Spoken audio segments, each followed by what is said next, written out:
Hello, hello, hello, hello, hello. All right, good. We're all on. All right, welcome all. Does everybody have a place to sit? Everybody got a chair? If not, perhaps we can pull up a couple more, find them someplace so that everybody has a place. We got chairs, right? Okay,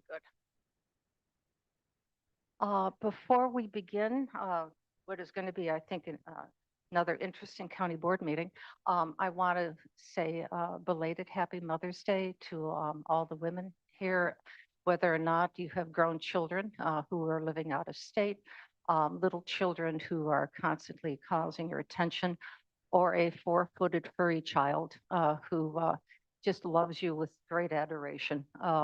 Happy Mother's Day to you all. So it is 9:50, and I'd like to call this meeting of the County Board to order. It is Tuesday, May 12th. Clerk, could you please call the roll? Abaticola, Abaticola here. Allen, Arroyo, Right here. Bates, Garcia, Gripe, Gripe here. Gums, Gums here. Iqbal, Iqbal present. Juby, Juby here. Caius, Caius present. Leonard, Leonard here. Lewis, Lewis here. Linder, Leonard here. Molina, Molina present. Hennessis, Hennessis here. Roth, Roth here. Sanchez, Strathman, Strathman present. Surgis, Present. Tarver, Tarver's here. Seppi, Williams, David Young, Here. Kim Young, Kim Young here. Pirog. Here. You have quorum in the room. Okay, very good. I'm still is there any call for remote attendance? I don't think so, correct? No? You have a very full crowd. Ms. Gums, your pledge. Thank you. Good morning, everybody. If we could all stand and pledge.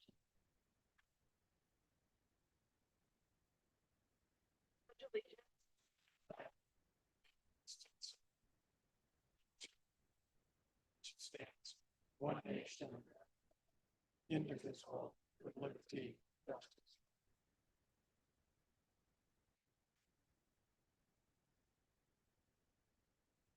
Thank you, Madam Chair.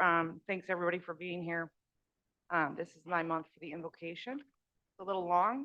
I hope you listen to the words, though. Before we begin this morning, I think it's important to remember what this room actually is.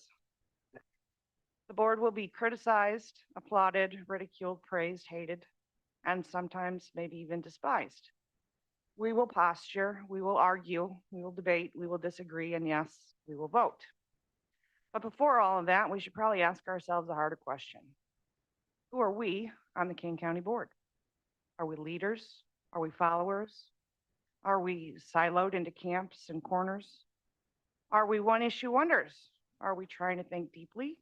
Or are we simply trying to survive the next headline, the next comment section, the next political pressure campaign? Every vote we take will make somebody unhappy. That's the reality of governing. But are we still capable of critical thinking? Are we mindful of consequences? Are we willing to debate one another without destroying one another? Somewhere along the way, this country began treating compromise as weakness, disagreement as hatred, and thoughtfulness as surrender. It wasn't always this way. People used to argue fiercely and still walk out of the room respecting each other as a human being. And maybe this morning is a reminder of that. So to name a few, because there are others, this month we recognize National Military Appreciation Month and National Police Week. We recognize the men and women who step into service often without thanks, carrying burdens most people will never understand. We also recognize National Correction Officer and Employee Week and National Public Safety Telecommunicator Week, honoring the people who work behind the secure doors and behind the headset microphones, carrying stress, trauma, a responsibility that most of the public never fully sees. They're often the calm voice during someone else's worst moment in their life. We recognize Foster Care Awareness Month, reminding us of children who need stability, protection, and compassion from the adults around them. We recognize Mental Health Awareness Month because too many people are struggling silently while pretending they're just fine. Compassion matters. Grace matters. Humanity matters. We recognize Asian American and Pacific Islander Heritage Month and Jewish American Heritage Month, honoring communities whose histories, cultures, resilience, contributions continue to shape this nation every single day. Different people, different experiences, different stories, yet all part of the same American story. And because life cannot only be struggle and seriousness all the time, we can also acknowledge that National Hamburger Day is coming up on May 28th, which may honestly be the one thing capable of uniting this entire country. So if we can all agree together, we can get together for a burger buffet on that day, I'm down for that. But this still, seriously, this board still has a choice to make. We can surrender to division, distrust, and political performance, or we can choose courage.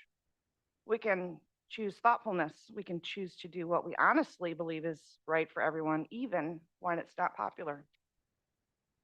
As for myself, I refuse to walk into the coldness without fighting for goodness, kindness, and decency. And anyone asking me to hate another human being because of their politics is going to leave here disappointed. So before we begin this morning's business, let us remember that leadership is not measured by how loudly we divide people, but by whether we still have the courage to think, listen, and lead with humanity. That's the hope that guides us this morning. And since none of us signed up for easy jobs here, I want to leave this room with a reminder about courage and what public service is supposed to mean with my poem. And the poem is "The Easier Road is Paved in Silence, a Call to the Courageous." And I wrote this last year because I thought I had to do this in November. Anyways,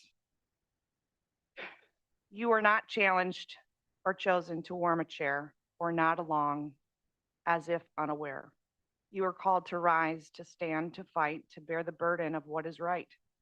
The oath you took was not for show. It was a vow to lead and to grow, to walk through fire if truth required, not shrink when comfort is desired. For every note, a ripple flows, and history records who rose. Did you defend the voiceless plea or bow to shadows quietly? It's easy, yes, to look away, to let injustice have its day, to pass the buck, to stall, delay, to let convictions slip away. But leadership is forged in flame, not whispered praises and fleeting fame. It's found in sleepless nights and scars, in standing firm beneath those stars. So when you're tempted to defer, to silence what your values stir, remember this: the easy path leaves broken dreams and aftermath. The hard road bends and bruises skin, but that's the road where we begin to build the world we claim to seek, not ruled by power, but by us meek. So speak the truth through, though few may cheer. Make the bold choice, though wrapped in fear. Let conscience be your clearest guide, and never trade your soul for pride. For when your name is etched in time, and people read your acts and lines, let them say you did not bend, that you were just, that you did defend. Not perfect, no, but brave enough to do what's right when it got tough, to stand when others ran and hid, to serve this land as you once did. So rise, lawmakers, take your place, look injustice in the face. This is the hour and this is the fight. Be not remembered for ease, but for doing right. And that's all I got. And I love you all.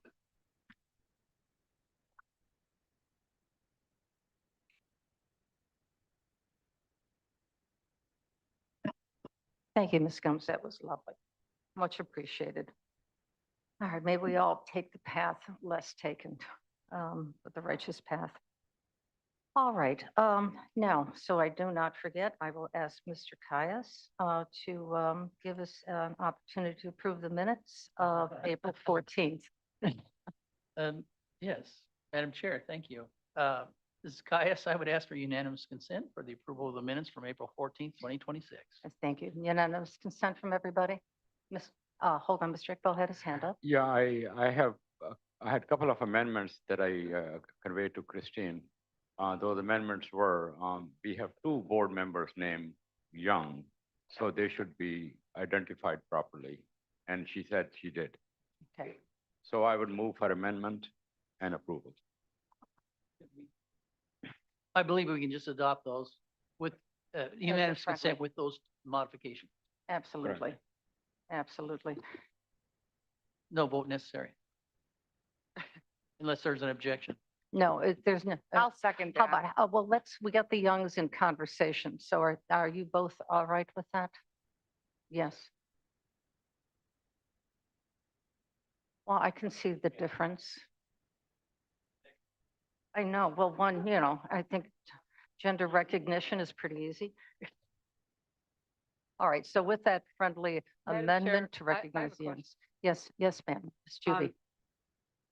Mo, I don't see where we're making the changes. I don't feel comfortable approving it when I don't know where the changes are being made. I don't see a place where they are not recognized either as D Young, K Young, or David Young, or Kim Young. So I don't, what are you trying to change? There are two places where it is referred to member Young. Could you give me the a minutes. page on Yeah, that, two please? places. And I would say rather it should say member David Young because he was speaking, I think, or Kim Young. Could you give me the location of that? She would like to the actual location. Do What- we what do we page is have that on? Christine? Don't have the- Christine has I it. actually found one and it was towards the end. I believe it was new and unfinished business and it said member Young and I had provided a Huh. D prior, yesterday, actually. So it's been amended as of yesterday. Well, That I would had have been two, but David she Young. found one, that's fine.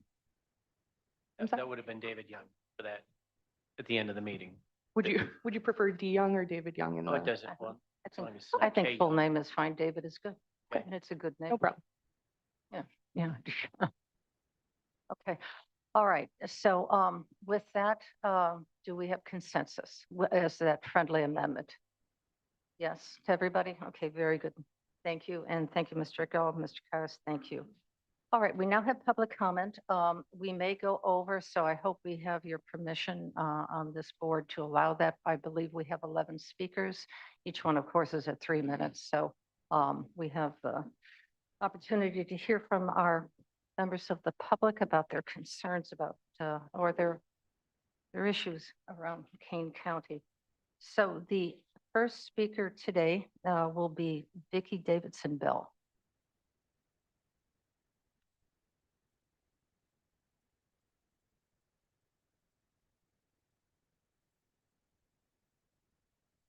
Good morning, Ms. Bell. 3 minutes, please. Vicki Davidson from Geneva.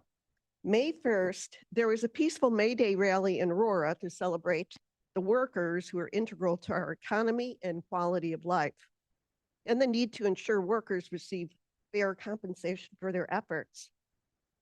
Workers deserve a living wage. It was peaceful and supportive, apart from one person who got out of his car to make trouble.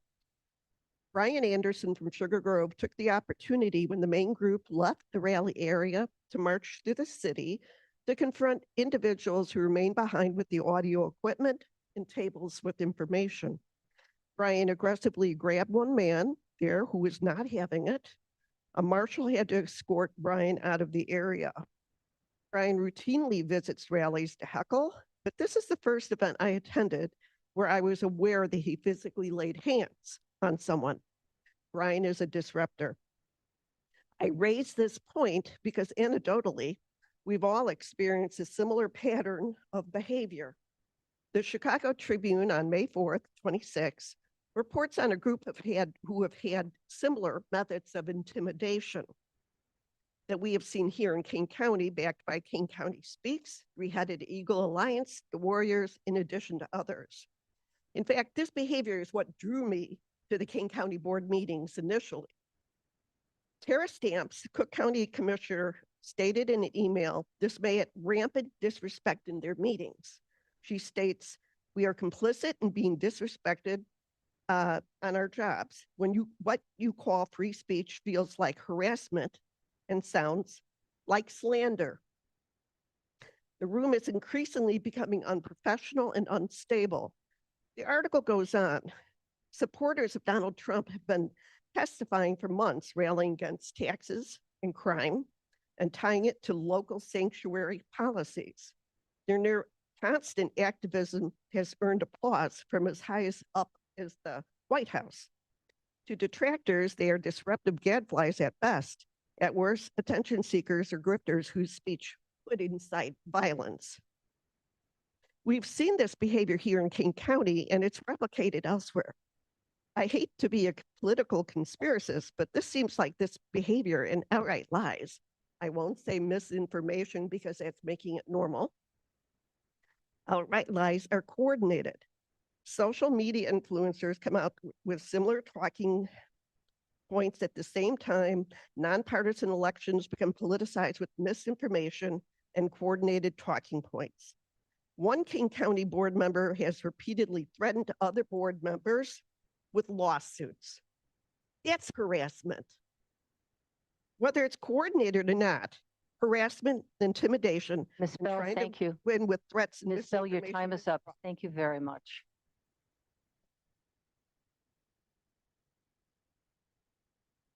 Our next speaker will be Board Member David Young.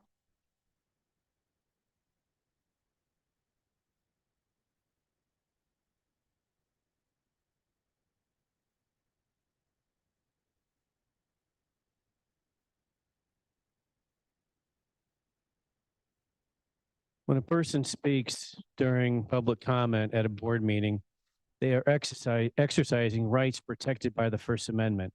The First Amendment is intended to protect speakers from government action that could chill or discourage participation based upon viewpoint. FOIA records show that Mavis Bates and Chris Caius made a call to action from their county board email following disfavored viewpoints expressed during public comment. Mavis Bates from FOIA email said, "Would you like to come to one of our meetings and do some public speaking about this? Our next board meeting is this date. If you don't want to speak, I will plan to do it myself. Life is still good in spite of people like him." Records show that Bates created a proclamation referencing, quote, recent hate speech at our board meetings, end quote, which appears directed at statements made during public comment. According to private conversations, Bates apparently reached out to other board members regarding potential censure based upon viewpoints made during public comment. Chris Caius from FOIA email said, "I take all hate speech seriously and find comments you point out personally offensive. I encourage you to express your opinion and defend your position at our board meetings. Go to this link to register to speak. I consider this hate speech. Come speak against it. Is a problem." I think we all should agree upon that. Caius calls disfavored viewpoints hate speech. Describing certain viewpoints as hate speech while encouraging others to respond raises questions about whether responses to public comment are being applied neutrally. When board members use their official email, cite their public roles, and urge public action in response to particular viewpoints, their messages reflect the authority of the office, not their personal opinion. These communications raise concerns about how responses to public comment are being organized and directed. My concern is whether participation in public comment remains genuinely free from retaliation, discouragement, or viewpoint-based pressure. Maintaining a process that is consistent, neutral, and welcoming to all viewpoints is fundamental to the protections guaranteed by the First Amendment. Thank you, Mr. Young. Our next speaker is Treasurer Chris Lawson.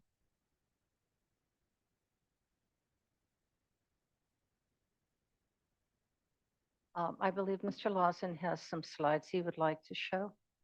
If you could load those up, please. And Mr. Lawson, you have 3 minutes, as you well know.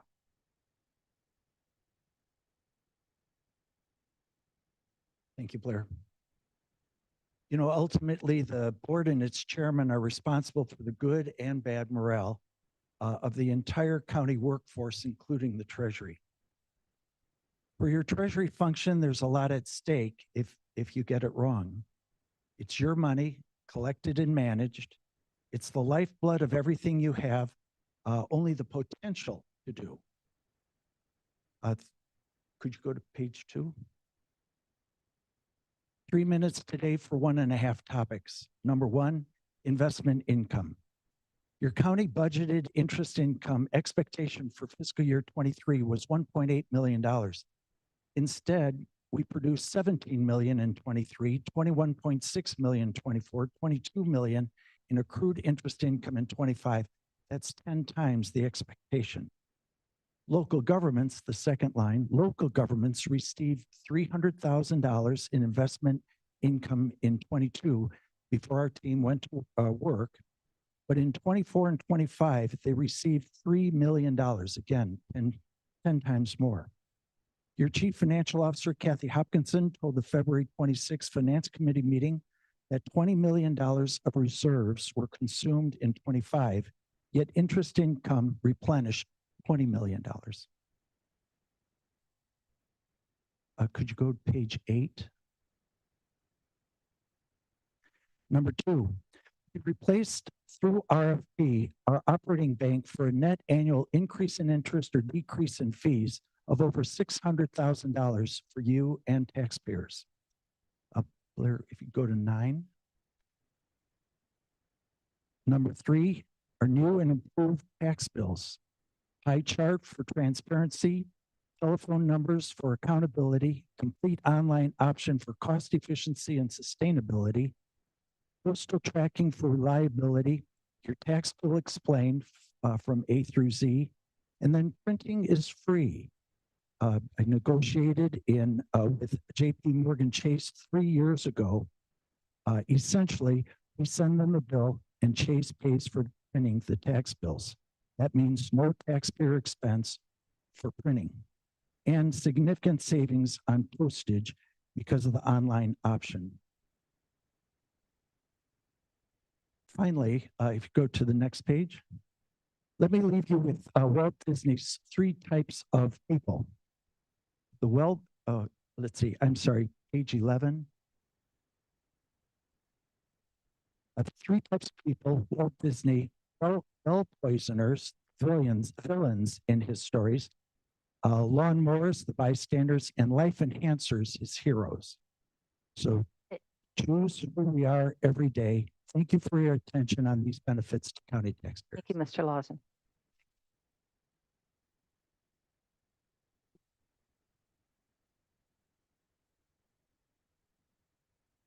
Our next speaker is Todd Olson. Mr. Olson. Welcome, sir. Good morning. My name's Todd Olson from Elburn. I'm here this morning to voice concern for the recent actions of our county treasurer, Mr. Chris Lawson, who we just heard from. I'd like to begin, however, with a couple of principles which should provide guidance to his office. The first is actually his office mission statement, which reads as follows.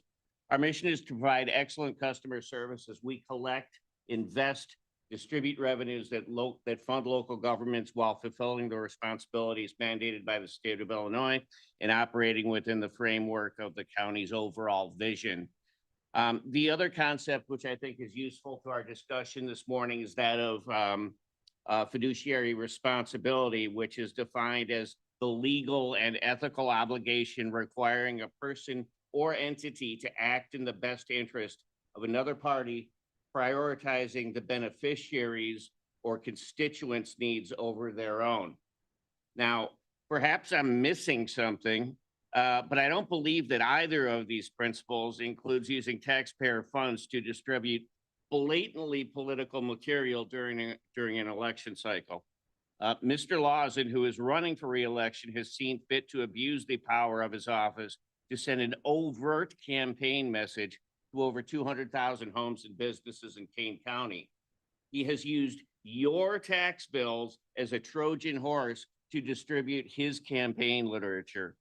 This is neither an adherence to an ethical obligation nor prioritizing the public's interests over his own. I'd be curious to know if Mr. Lawson offered this very unique platform to any of his competing candidates. I would expect that that was not the case. Had Mr. Lawson been required or sent this as a postcard, a stamped postcard, it would have cost his campaign $122,000. Postcard stamps are 61 cents. I appreciate that he just referenced that, tax bills were printed for free, but there's no transparency on who actually paid to have this printed. Overall, I believe that Mr. Lawson has abused the power of his office, forsaken the public trust, and is using his office to put his thumb on the scale of free and fair elections. I urge the county board to review this matter and take appropriate action. Thank you very much for your time. Mr. Olson.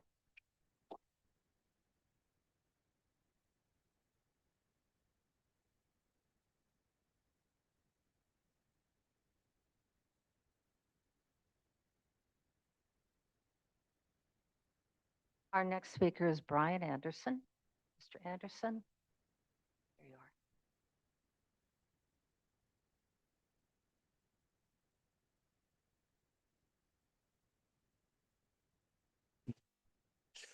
Good morning, Brian Anderson, Sugar Grove. I'm reminded of a quote, good things become bad things when they crowd out the best things. What am I referring to? I think there's been some slight dialogue about what's going on in Springfield with the Build Act. It's good that we have affordable housing, there's no question. But I think when you take the taxpayers and municipalities and townships out of the voting concept, that's not good. So I'm encouraging this board to have a referendum that states that here in Kane County, everything should be voted on by the county, by the townships, by the municipalities, and most importantly, the taxpayers. Number two, I want to take us all back. This is a board member's post a year ago. I ask each of you to stand with me against the hate speech and divisive grandstanding and redirect your attention to the business of protecting our children, building an inclusive community, and getting back to work you're elected to do. That, ladies and gentlemen, is board member Earl Tarver. 1 year later, he puts on his electoral Tarver post, social media, 8647. So when you take a look at what was posted a year earlier, that flies in the face of everything he said. I'm appalled. I'm offended. As a citizen, I did what I needed to do. All offices, state, federal, have been contacted regarding this matter. Anybody in this room understands what's happening right now. It has gotten out of hand. I've been a Republican voter my entire life. I've never been ill on anyone on the other side. And I'm appalled that now we live in a cycle and a culture where people will go and blatantly celebrate death. So this is something that these people over here, I understand. They don't understand, but you do. And I'm expecting, as all of us, to use good judgment, self-control, and be measured whatever you do when you're out. Thank you very much.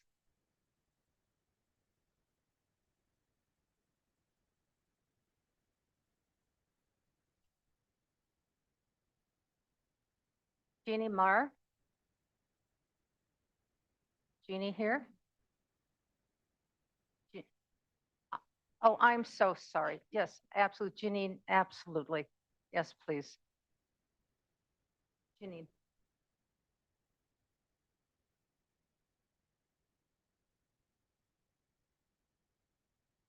Welcome back, Janine. Thank you. For many years now, Kane County has officially recognized June as Pride Month. Year after year, government institutions, corporations, schools, and the media have elevated and celebrated the LGBTQ community. Today, I'd respectfully ask, when will we begin intentionally elevating and supporting the nuclear family again? This is not about hatred or disrespect toward anyone. Every person deserves dignity and respect. But government sends a message through what it chooses to publicly recognize, celebrate, and promote. At one time, Pride Month supporters argued that LGBTQ community lacked representation and visibility. But today, this movement is represented across nearly every major institution: media, entertainment, advertising, corporations, universities, public schools, professional sports, and government itself. It no longer is a marginalized or silenced movement. Meanwhile, the nuclear family has steadily weakened, and our country is paying the price. America is now facing near zero population growth and historically low birth rates. Fewer young people are getting married, fewer are having children, family formation is declining, and the long-term consequences are serious, not just for our families, but for our community, our state, and our nation. Excuse me. Strong countries cannot survive without strong families. And when families break down, excuse me, I'm sorry, got allergies. And when families break down, society bears enormous costs. Children without stable homes and involved parents are statistically far more likely to struggle with poverty, crime, emotional and behavioral problems, depression, substance abuse, educational failure, and even suicide. Fatherlessness alone has been connected to many of the deepest social problems facing America today. These are not just private family issues. They affect taxpayers, schools, public safety, mental health systems, and the future stability of our country. This is why I believe it's time for Kane County to consider a different direction. Tennessee this year recognized June as Nuclear Family Month, choosing to highlight the foundational role of mothers, fathers, children in building a healthy and stable society. Today, I would encourage this board to consider doing the same. Let June become Nuclear Family Month here in King County.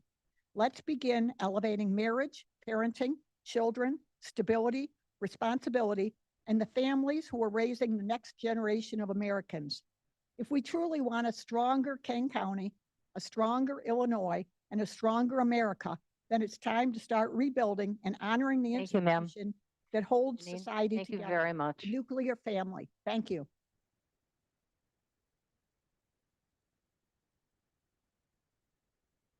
Our next speaker will be Steve LaFleur. Steve? LaFleur. I am having a heck of a time with names today. My apologies. LaFleur, isn't it lovely? Good morning, everybody. I hope everybody's having a great, beautiful day here. I'm here today to talk about the riverboat. Before you today will be funding for such great things like State's Attorney Fund 221, drug prosecution, 223, domestic violence, Child Advocacy Center, several other really quality programs that the county does, but you're funding it with riverboat grant money, which it really should be being funded through the general fund.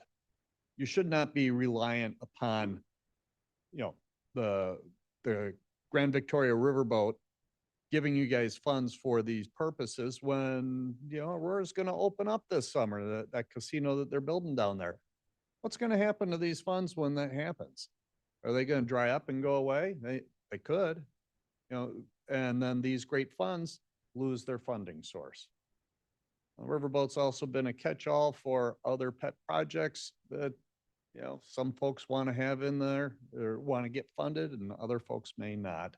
All of these funds that are the internal grants should be funded by the general fund and should receive normal scrutiny and go through the normal process and be funded through the general fund. The rest of the money should go to 501c3s. Thank you.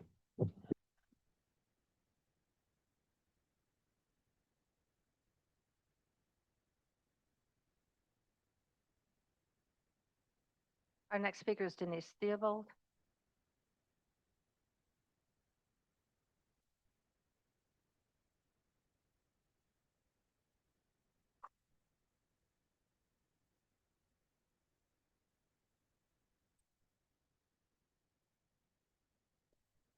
Good morning. I'm here today because of this. I spoke last week on this. This is an insert in our multi-page tax bill, which was slipped in. It features many color photos in the tax bill.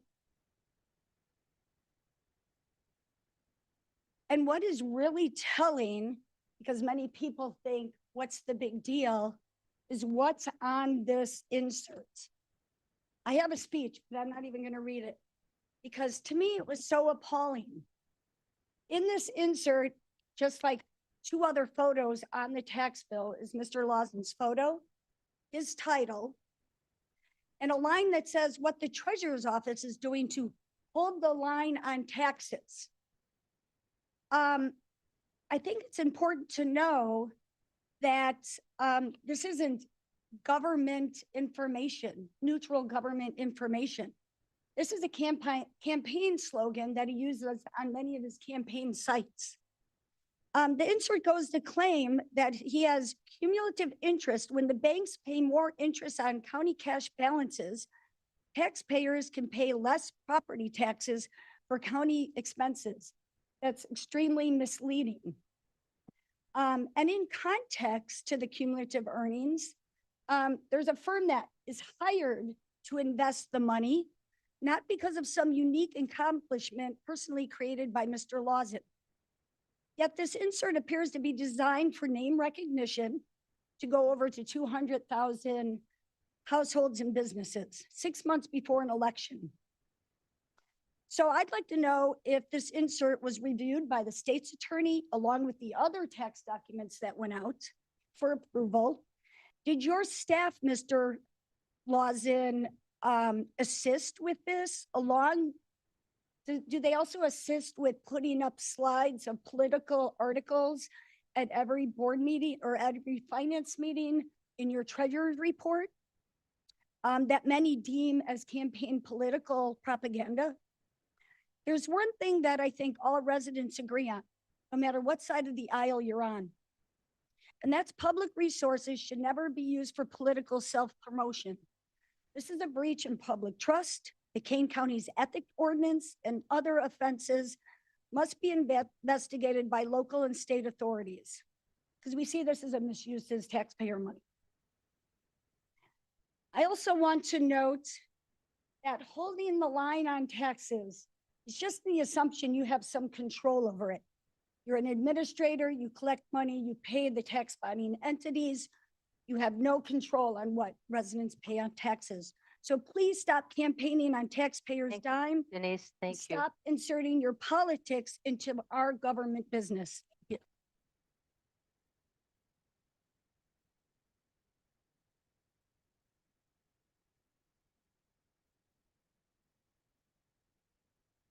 Ms. Meyer, Mrs. Meyer?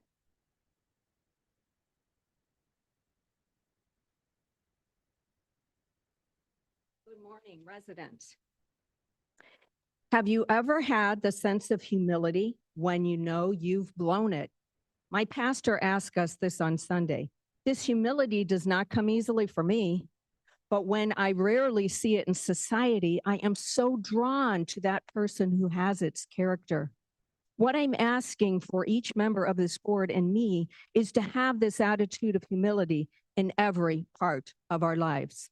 Last week, I was sent a photo of a Kane board member who posted 8647 in front of Mount Rushmore.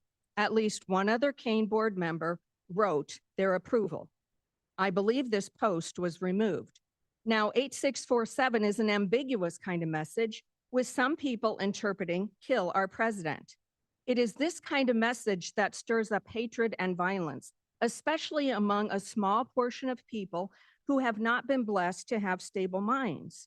We have seen the injury and death that this is caused by such people who have been led astray by leaders. It is not the statement that someone who loves their country and loves their fellow men should use. Oops, you blew it. We all make mistakes or purposefully sin. It is what we do with the mistake or the sin. Let those who read your statements know it was wrong. Last week, I also heard that a 12-year-old child with Down syndrome was stabbed with a pencil 8 times in a St. Charles public school bus.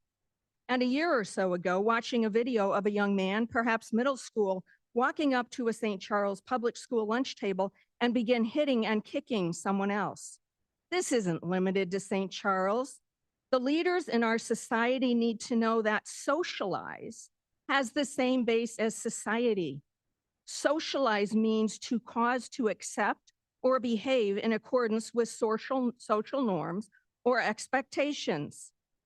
Techniques to socialize aggressive children is given as an example. This is the first one that popped up also. Society has increasingly said we cannot have social norms or expectations. This means, but is never said, everyone does what is right in their own eyes. This is a violent and chaotic society. Yes, we, though, have a choice. We can emulate a quality that is essential to our beloved constitutional republic to continue. That is for us to debate issues with our neighbor and all of society without anyone being afraid for their life. Let us put on humility and publicly say that the statement in that picture was the wrong way to call for our president not to be reelected. Love your enemy. Pray for those that hate you. Thank you, Miss. Thank you. Thank you very much. We will all pray for everybody as needed. Thank you. Ms. Romano, Ginger?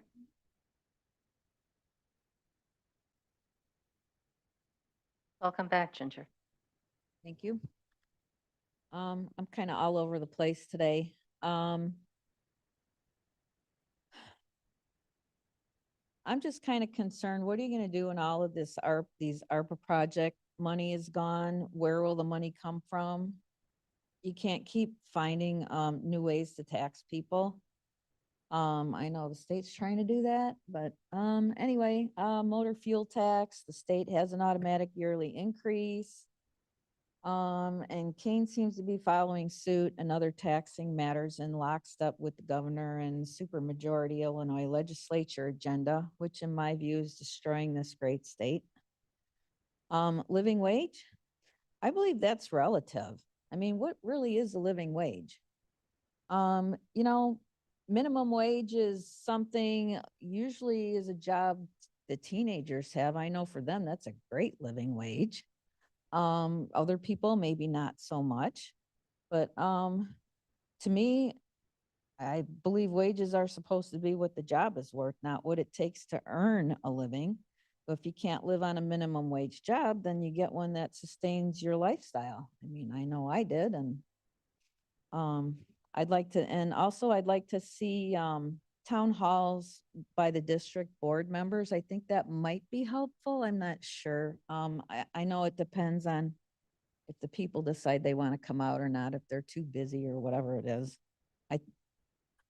I don't understand that anymore. And government in Kane County, I believe, in my opinion, is getting way too big.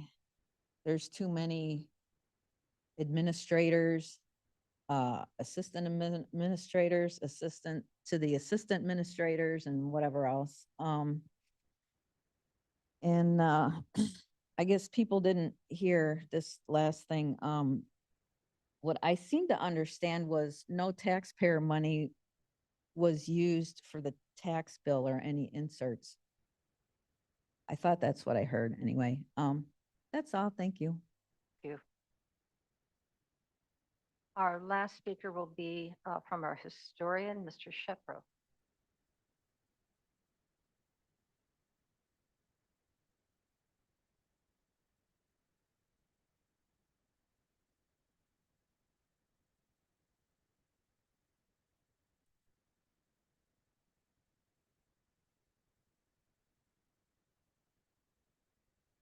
Good morning. Ken Shepro, Kane County historian. Well, I was going to talk about three events of the semi-quincentennial, but listening to the discussion this morning, I'm reminded that history teaches us that only times change, not the subject of discussion. So I'm thinking about May 30th of 1765, where a newly elected representative to the House of Burgesses stood up to give his maiden speech in opposition to the Stamp Act, which, as you may recall from your school days, was a revenue-raising effort by the ministry to make the Americans pay, even though they had no representation. And so Patrick Henry, who was 29 and had just been elected and was the youngest member, got up to make a speech. And in that speech, he said, started out after denouncing the tax, he said, Caesar had his Brutus, and Charles I his Cromwell, and George III, at which point the speaker said, treason, treason. And Patrick Henry paused and said, and George III may profit by their example. If this be treason, make the most of it. Thank you.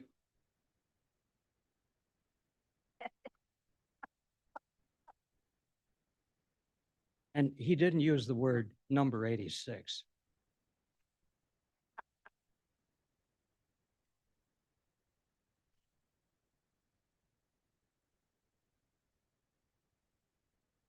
That does conclude our public comment. Thank you all for taking time out of your day to speak to the Kane County Board. We're now on to Chairman's comments, and we're going to have several proclamations, and I will ask for your grace. When we get to new business, I'm going to present some opportunity for the board that I'd like to share with you. I think you'll enjoy it. It has to deal with the 250th anniversary and asking for your participation in an opportunity, voluntary, absolutely, with no taxpayers' dollars expended as well. So the first thing is a proclamation recognizing May as Volunteer Appreciation Month. And we would be lost, as many organizations would be, without our wonderful volunteers. I'm going to be turning this over to Ms. Molina and Mr. Bezecki, and they'll present the proclamation. Thank you, Madam Chair. I will go ahead and read it, and then I will have Scott provide comments. So this proclamation is a proclamation recognizing May as Volunteer Appreciation Month in Kane County. Whereas volunteers throughout Kane County generously contribute their time, talent, and expertise to strengthen our communities and enhance the quality of life for all residents. And whereas these individuals ask for neither recognition nor compensation, yet their selflessness merits our deepest respect and appreciation. And whereas in fiscal year 2025, volunteers with the Kane County Office of Emergency Management contributed 14,221 hours of service to the county and its residents through emergency callouts, planned events, traffic control, search and rescue operations, and public education initiatives. And whereas the value of this donated time is estimated at $487,638, significantly enhancing public safety efforts and allowing deputies, officers, firefighters, and other first responders to remain available for critical emergency response duties. And whereas Kane County benefits immeasurably from the dedication and commitment of its volunteers, and whose contributions make our communities safer, more resilient, and better prepared. Now, therefore, it be proclaimed that by the Kane County Board that the month of May is hereby recognized as Volunteer Appreciation Month in Kane County, and that all residents are encouraged to join in expressing gratitude to those volunteers who selflessly serve our community. Thank you. That was lovely. Scott? Good morning. I have a couple slides. I just want to give you a little context after you heard that. So go ahead to the next slide, Blair. So this is just the number of calls, basically. The calls are on the increase. I think you have your team coming by you. Yes. So calls have been going up. The majority of these calls are handled by volunteers. These are traffic control, lighting calls, search and rescue, mobile operations center. For instance, last week we were in South Elgin. You probably all saw the news about the cold case. So we were out there supporting that, and those kinds of things are largely volunteer supported. It wouldn't be possible. There was 6 or 8 people there, volunteers, the entire operation, which was from 7 in the morning until about 4 or 5 in the afternoon. So we couldn't do those things without them. Next slide. The number of volunteers have also been increasing. We're up to 78 volunteers right now, up from 38 in 2023. Next slide. And as you saw, volunteer hours are also on the increase. Next slide. And these are the dollar amounts. Now, we don't arbitrarily come up with this. And yes, the dollar amount for 25 looks different because the independent sector, which is a group that studies the value of volunteer time, they revised the hourly rate recently. So, and the map shows you kind of where they classify the value of volunteer state by state. Next slide. And April is National Volunteer Appreciation Month. So we're doing this today. We had a scheduling conflict, but we thought it was important to recognize what they do. So during April, during normal activities, every Wednesday night is a work night. And one Wednesday a month is a month membership meeting. So during these work nights, we had people checking medical bags, checking vehicles and equipment checks, checking the oil, checking the air pressure, taking vehicles for test drives and all that. So they're ready when duty calls. And every Wednesday during the month, we provided food for the volunteers.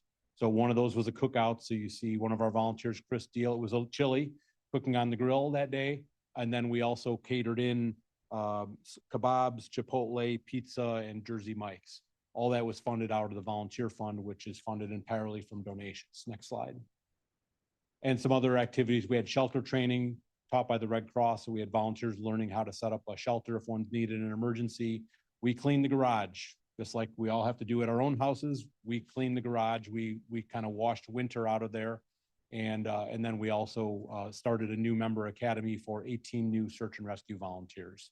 So that's all I have, but I wanted to give some context to what they do. There's so much more, but I want to be respectful of your time. So we are so appreciative of what they do. We couldn't possibly do it without them. So thank you. I agree. Thank you. Myrna, do you have anything else to say? No, I'm just very appreciative that we were able to steal Scott, and he's been able to do such a wonderful job with our emergency management team. So Oh, thank you. yes. We have a great team. Yes, he was a gift to us. So thank you so much, Scott. Thank you, guys.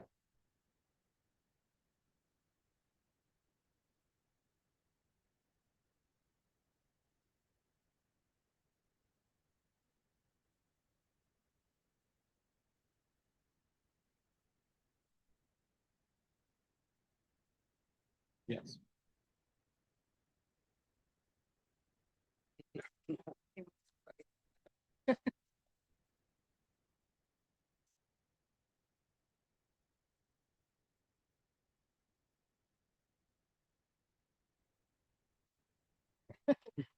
Thank you.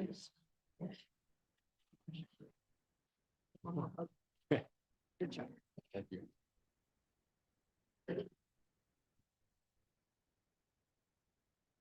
Scott, before you go, just, Myrna, we so often see these defibrillator dealios all over the place.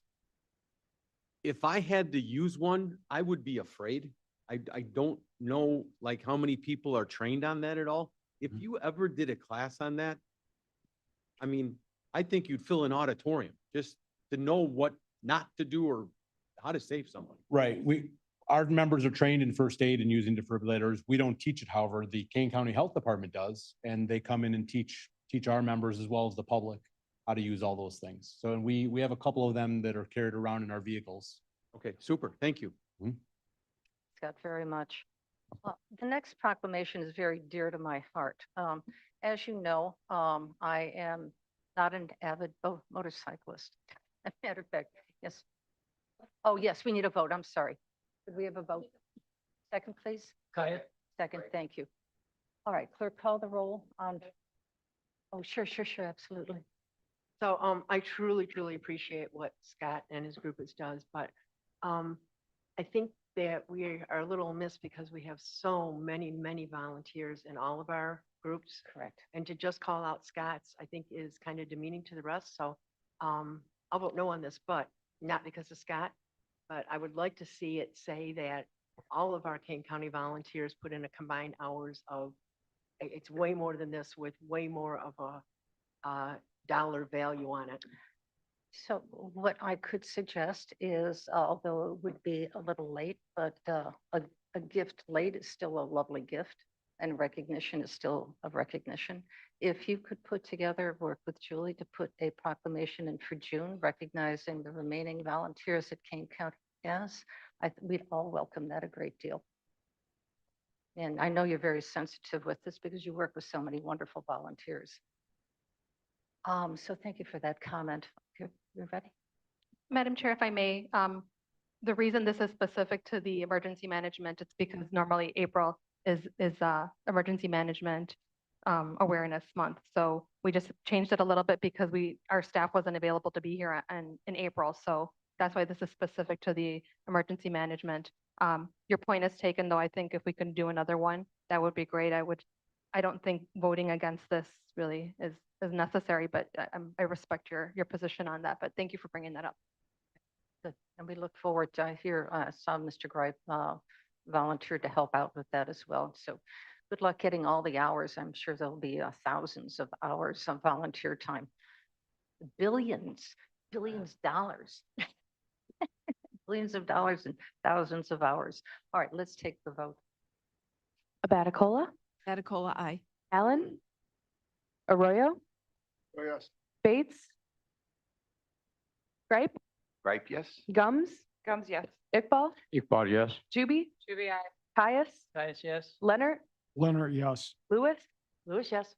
Linder, Molina, Molina, yes. Pennisus, Yes. Roth, Roth, yes. Sanchez, Sanchez, yes. Strathman, yes. Sturgis, Carver, Carver, yes. Pepe, David Young, Kim Young, Kim Young, yes. passes.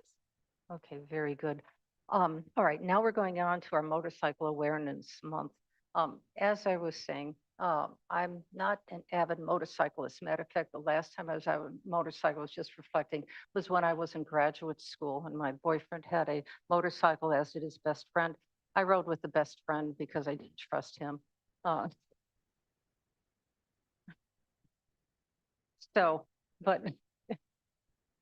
I honor and appreciate all of the work that we're about to recognize with the BATE, with motorcycle safety, training our youth to how to ride a motorcycle safely, because like any vehicle, you could get badly hurt from it, and you have to respect traffic and you have to respect yourself on that motorcycle.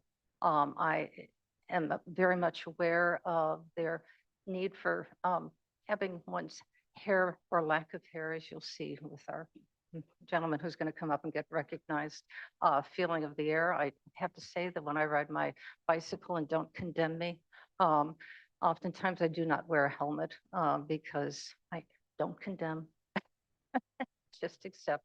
If I'm on a difficult trail, I'll put on a helmet for sure. But I recognize that feeling of having that fresh air, like having the top down and having the wind in your face. It feels very nice.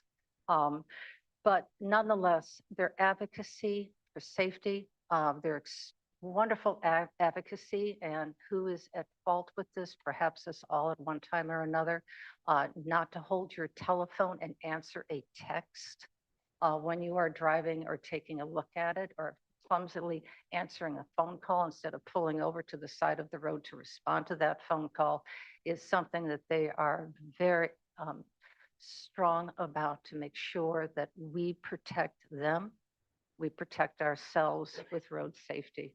And for that, I have the deepest and utmost respect for ABATE and the members of ABATE, and for the work that they do to keep our roads safe. So I'm going to have Cliff Sturgis, as you see, he's got a helmet there. So he does wear his helmet, I believe, when he goes out for his rides. But then you'll see another gentleman who's about to come up who will be introduced, who chooses not to and has the love of the sun on his head. Uh, So Cliff, why don't I turn this over to you? Thank you so much, Madam Chair. Before I start, I just want everybody knows the name of BAIT. We hear it all the time. We see their posts, social media. I just want to make sure we all understand what that stands for. A brotherhood aimed towards education. It's a pretty noble effort aimed towards education. And I just want that at the forefront as we go through this. So proclaiming May 2026 Motorcycle Awareness Month.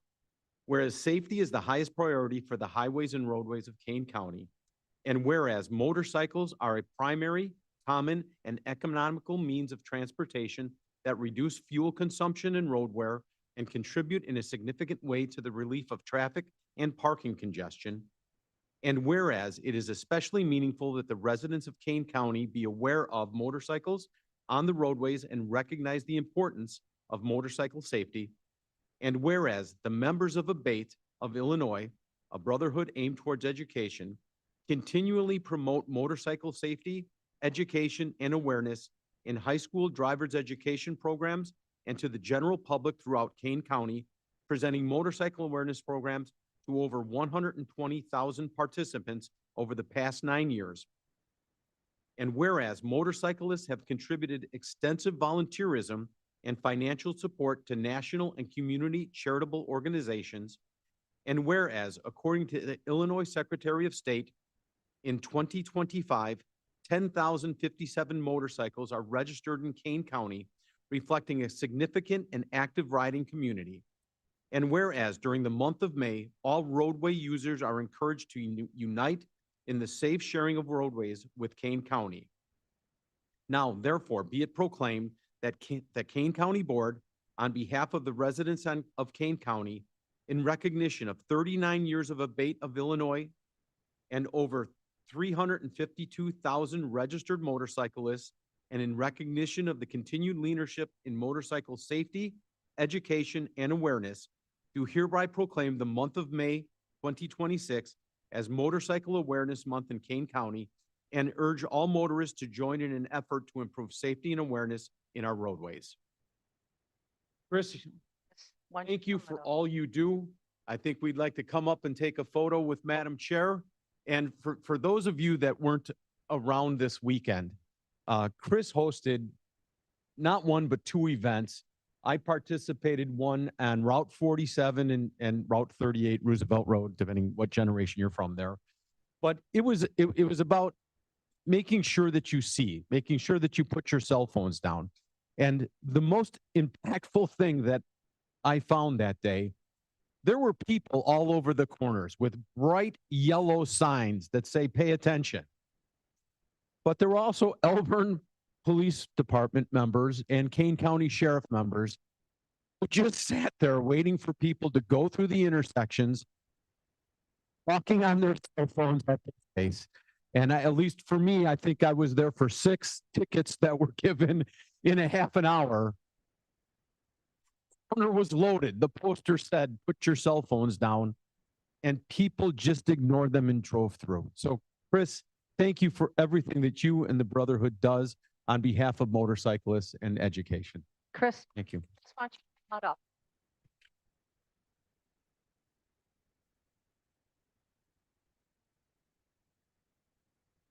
Now you notice the sunshine in his face.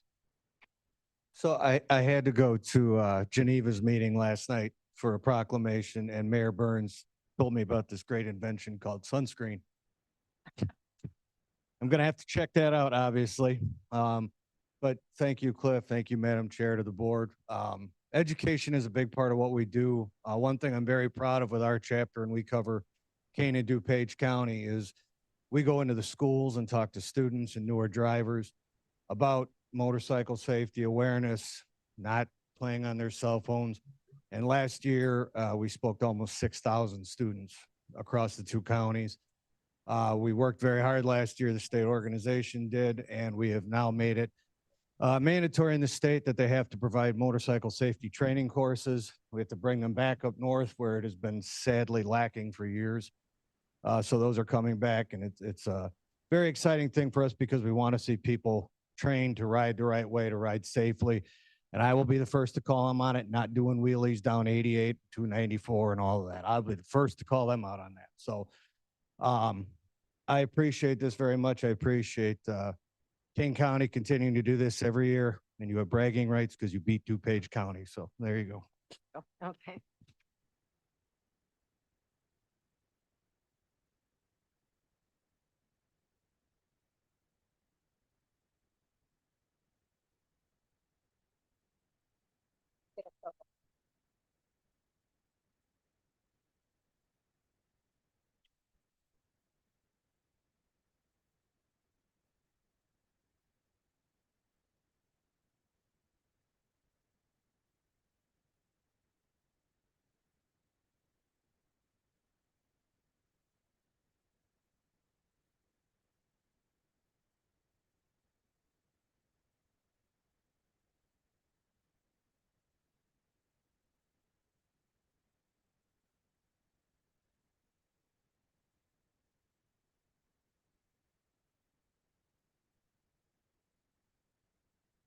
I forgot to share with the board that I have some biases for this organization. I've been a longstanding member.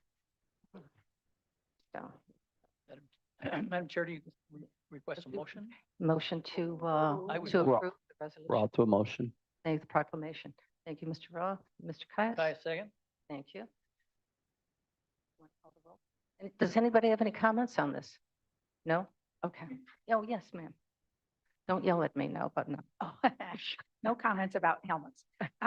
No, I think that I would like to ask Abate, which does a wonderful job, to I talk, think Chris did I is- miss him? I think as our county ages, there will be more people riding smaller vehicles besides motorcycles, like three-wheelers and scooters.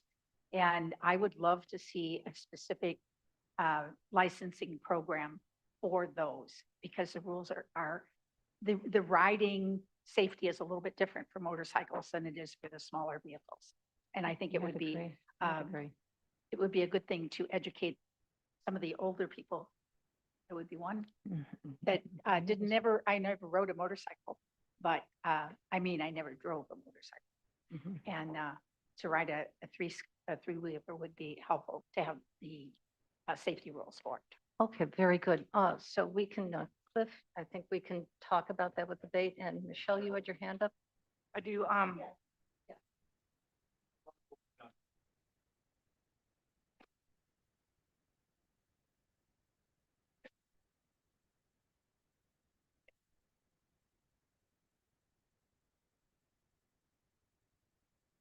Ms. Combs? I just wanted to say that I agree with you, Ms. Strathman, and there is some legislation peeking around, so we'll have a chat after.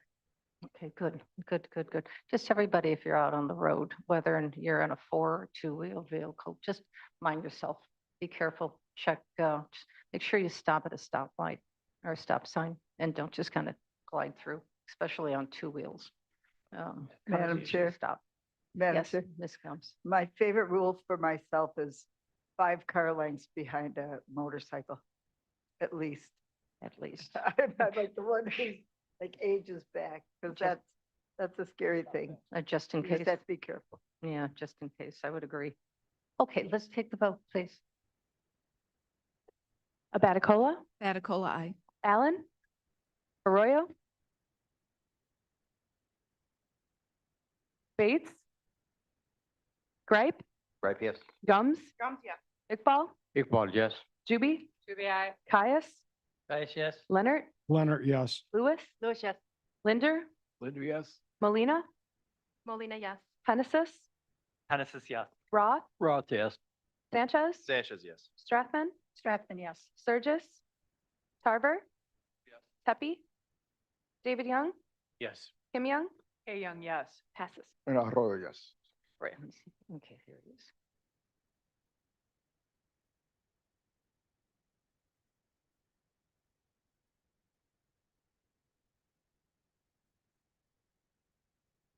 All right, we have one more appointment. This is 26650 Community Development Commission appointment, and I'll bring up Mr. Van Kerkhoff. This is for the Community Development Commission, yes.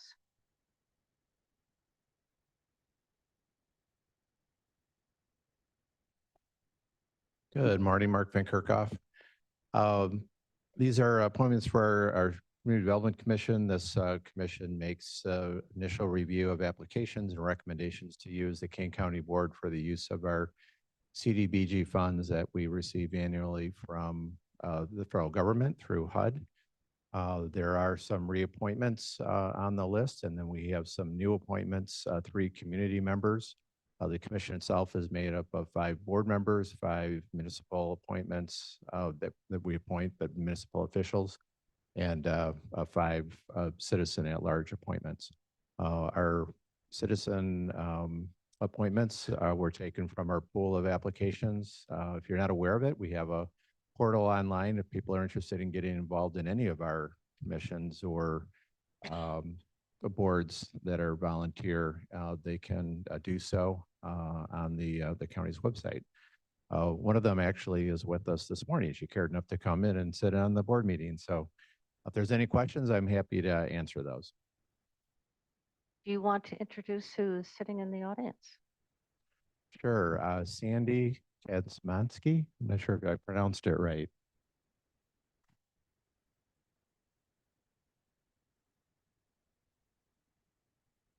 So is there any comments on this? And I would like to thank all of our board members who are continuing to serve on this committee, as well as our municipal leaders. And we have 5 volunteer citizens. So when you start looking at our volunteer hours, you are going to have quite a robust list of individuals who serve on our committees. Take time out of their day to help the citizens of Kane County and make Kane County a better place to live. And this is a very valuable committee. So any questions on this? Yes, Ms. Allen, who serves on the committee. You are the chair of the committee.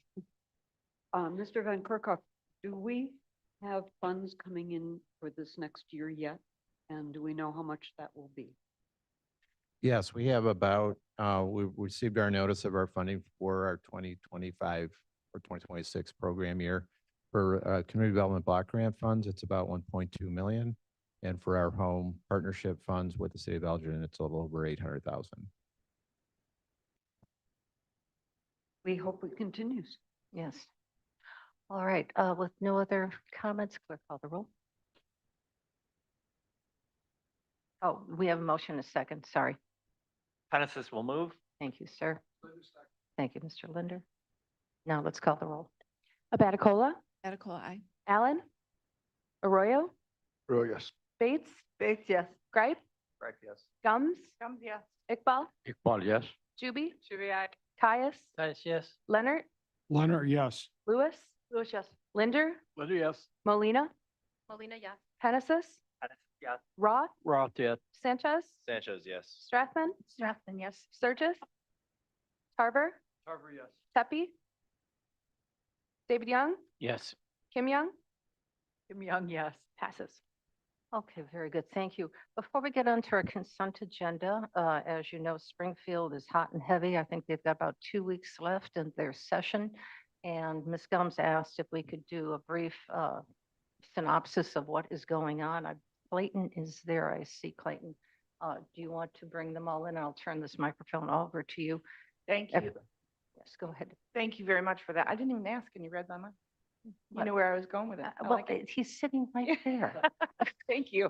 Board members, we have a report from our legislative team. I don't know who's online, so James, if you're there, if you want to kick it off, or Clayton or Kent or Lauren, I'm not sure who wants to go first, but welcome.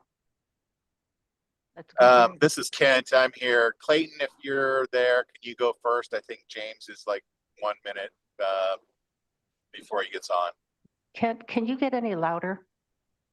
Oh yeah, I'm sorry. I'm in transit, headed to the Capitol. I think James is also at the moment, so he might be like a minute late before he gets on. So if Clayton is on, maybe you can go first, Clayton. Sure Okay, thing. Clayton. Happy to do it. Good afternoon. Can y'all, hopefully everybody hears me well. I'm Clayton Cox. I'm part of Kane County's primary go-to for all things federal. And so do the federal government relations consulting work, and very happy to be with you, county board members and Madam Chair. And for those of you who are on the Ledge Committee, you probably heard most of this last week. So I apologize for repeating myself, but just want to give you an update on what's going on in DC. We've got, I think just to kick off from the top, because who doesn't love good news? We are in the middle of our earmarks process, and so we have two earmarks that have been advanced. So far, we submitted, I believe, four. And so two of them that have been advanced by Senator Duckworth and by Congressman Foster. Those are related to KDOT projects. Happy to, if you have other questions, but it'll free up, they're $1 million each, and that will free up local funds. And so that is being advanced into the appropriations bill. So that's a great, huge first step for us. Then we have to let the appropriations process play out a little more, but that's a really exciting win. And so we're excited to put those points on the board, and continuing to build strong relationships with our federal delegation and to continue to advance earmarks and get money back for the county. So that's a great thing I wanted to make sure that we shared. To get into where we are in the federal government, the biggest thing that you've probably seen lately is the Department of Homeland Security shutdown, which lasted for 75 days. That ended at the very end of April. The House finally passed the Senate's version of the funding bill, which essentially there are 12 appropriations bills. The last one to be funded was Department of Homeland Security. That was over a dispute regarding funding for ICE and the Border Patrol. So now that that has finally been worked out, they're basically going to fund ICE and Border Patrol through Reconciliation 2.0, which is a big thing that you will hear about over the coming weeks and months. So I would put Reconciliation 2.0 as like your thing to write down right now that we will be monitoring very closely. The Reconciliation 2.0 package has come out, and it is $72 billion in spending. It's about $38 billion for ICE, about $32 billion for Border Patrol, $5 billion for the Department of Homeland Security Secretary to spend at their discretion, and then $1 billion for Secret Service upgrades in the White House ballroom that the president's been asking for. The big thing in this reconciliation package that's different than the one last year is that there are no pay-fors. So there's no either tax increases or there are no cuts to other domestic programs. And I think that is something that, last year is essentially to pay for the tax cuts in the Big Beautiful Bill Act. They did about $1 trillion in cuts to Medicaid, and those are things that you will start to see bear out within the state and within the county over the coming weeks. So that's I think, a big difference in this Reconciliation 2.0. This so-called skinny reconciliation will play out over the next few weeks.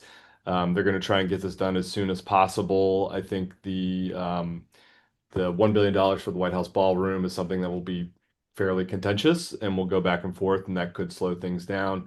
The whole idea of doing this Reconciliation 2.0 is that since Congress could not come to an agreement on funding for those pieces of Department of Homeland Security, they had to carve them out, and even then it was unable to get moving.